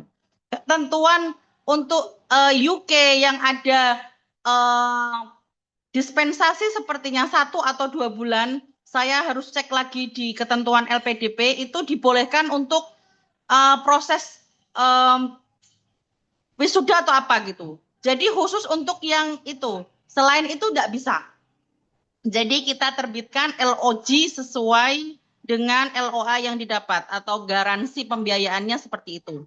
Gitu ya teman-teman ya. Baik, terima kasih Bu. Baik, terima kasih banyak. Izin Bu, di kolom chat banyak sekali yang bertanya, misalnya kita ini untuk 1 orang punya, yang pertama misalnya kita adalah lulusan pesantren, apakah 1 orang ini bisa mendaftar BIB menggunakan berbagai jalur gitu, yang jalur pesantren, ya kita ambil misalnya kita punya prestasi dari bidang lain gitu, apakah ini bisa digunakan, jadi 1 orang bisa mendaftar BIB menggunakan berbagai jalur, apakah diperkenankan atau tidak? Tidak diperkenankan karena 1 nick, 1 akun dan 1 program pilihan yang akan dipilih. Seperti itu ya teman-teman. Baik, waktu kita 10 menit lagi ya teman-teman ya, masih banyak yang raise hand. Baik, Ya. Bu Ratih, Boleh? dipersilakan. Izin Mbak Rika.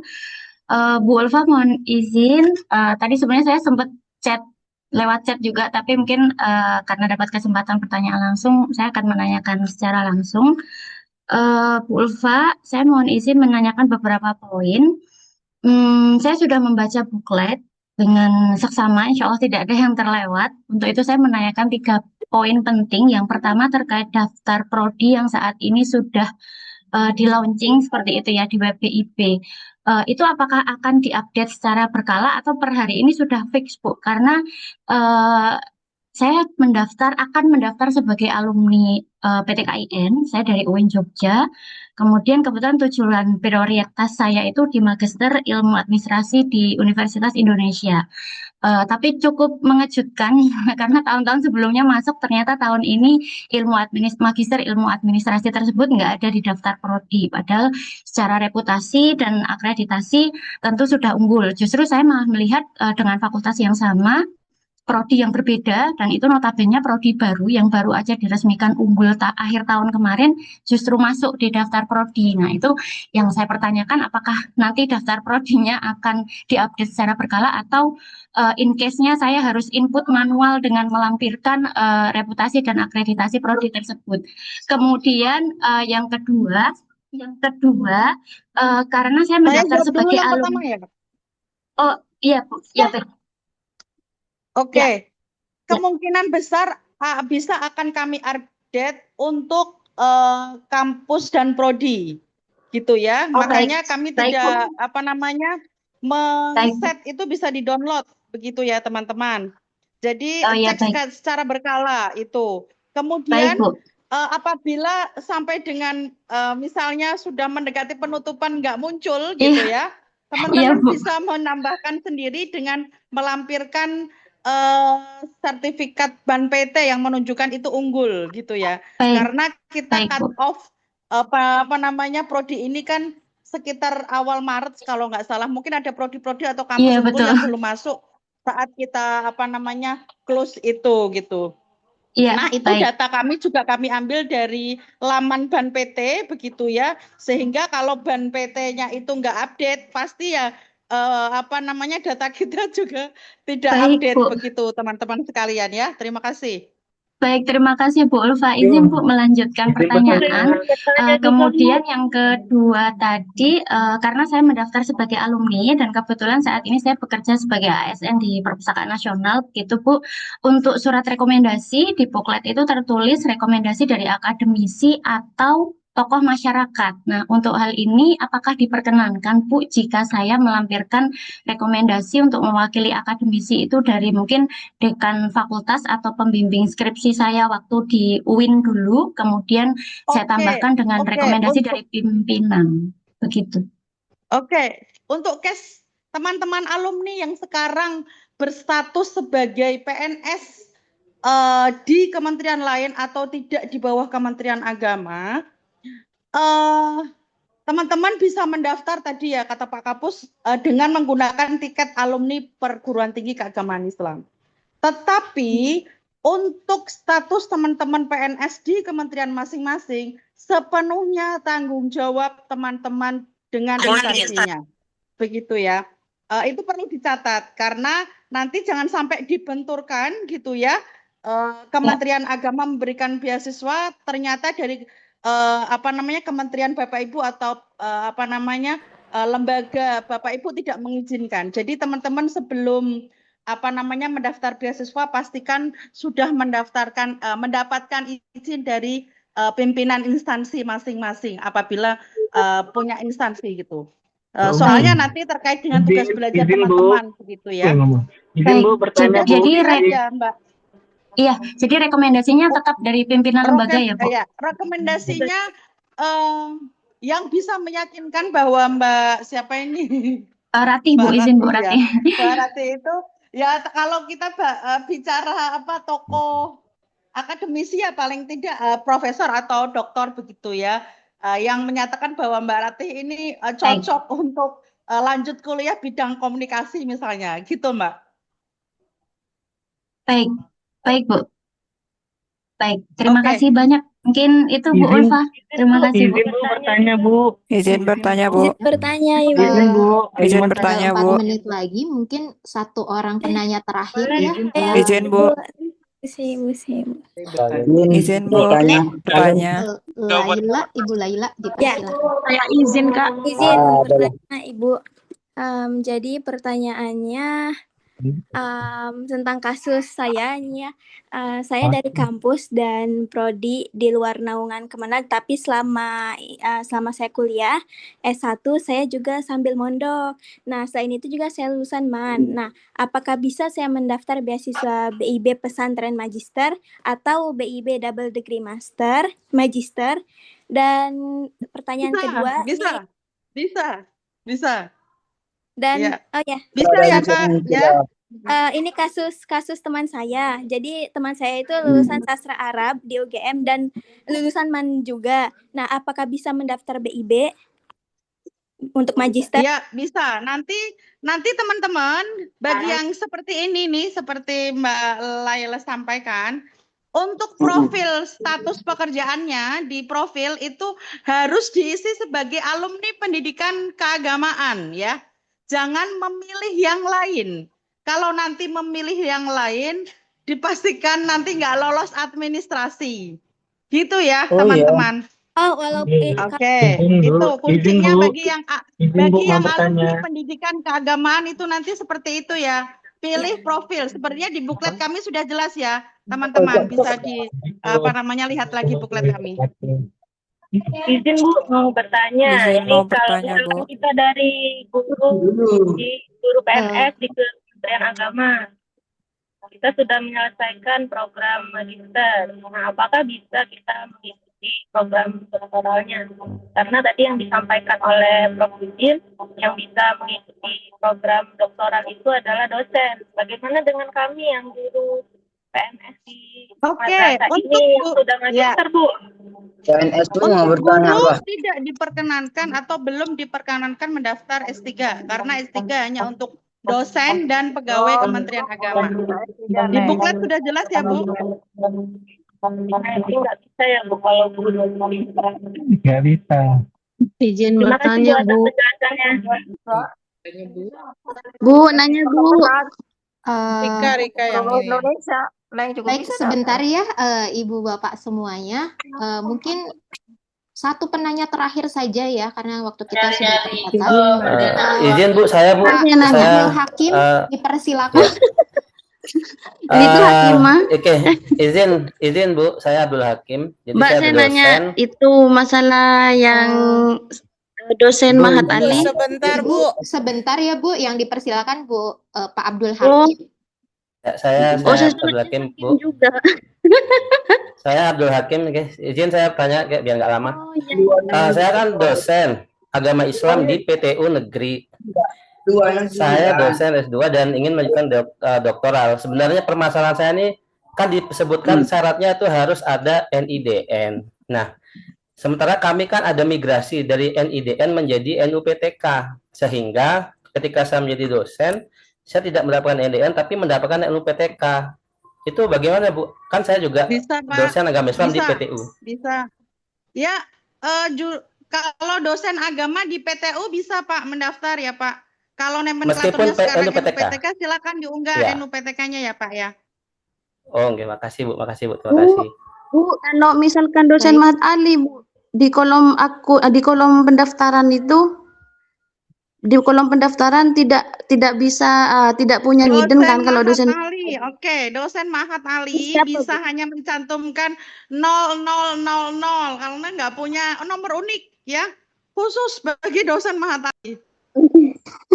Oke Bu, makasih Bu. Baik, terima kasih banyak Bu Pak sudah. Kak, izin pertanyaan terakhir Kak. Mohon maaf Ibu Bapak semua yang masih ingin bertanya dan mungkin pertanyaannya yang di kolom chat belum sempat terbaca. Mohon maaf sekali karena waktu kita terbatas ya Bapak Ibu semuanya. Kemudian izin saya tutup mungkin ya. Terima kasih banyak kepada Prof. Didin juga Dr. Ruhman yang sudah memberikan informasi yang sangat lengkap terkait informasi BIB ini. Mudah-mudahan informasi yang kita dapatkan di hari ini menjadi bekal kita untuk mempersiapkan peluang mendapatkan beasiswa BIB ini dengan baik. Terima kasih banyak juga kepada Prof. Yuli sebagai kolaborator dari kegiatan acara ini. Dan juga saya haturkan terima kasih kepada Bu Ulfa yang sudah menjawab beberapa pertanyaan dari partisipan. Akhir kata, saya Rika Siti Syadah. Mohon maaf apabila ada kesalahan selama memandu acara ini. Terima kasih Bapak, Ibu, dan rekan-rekan semua. Mudah-mudahan kita bertemu lagi dalam kegiatan lain. Izin saya tutup. Wassalamualaikum warahmatullahi wabarakatuh. Waalaikumsalam warahmatullahi wabarakatuh. Terima kasih Bapak Ibu. Sampai bertemu lagi ya. Waalaikumsalam. Terima kasih Prof. Didin. Prof. Didin. Ulfa ya, terima Buat kasih. grup WA yang mau masuk.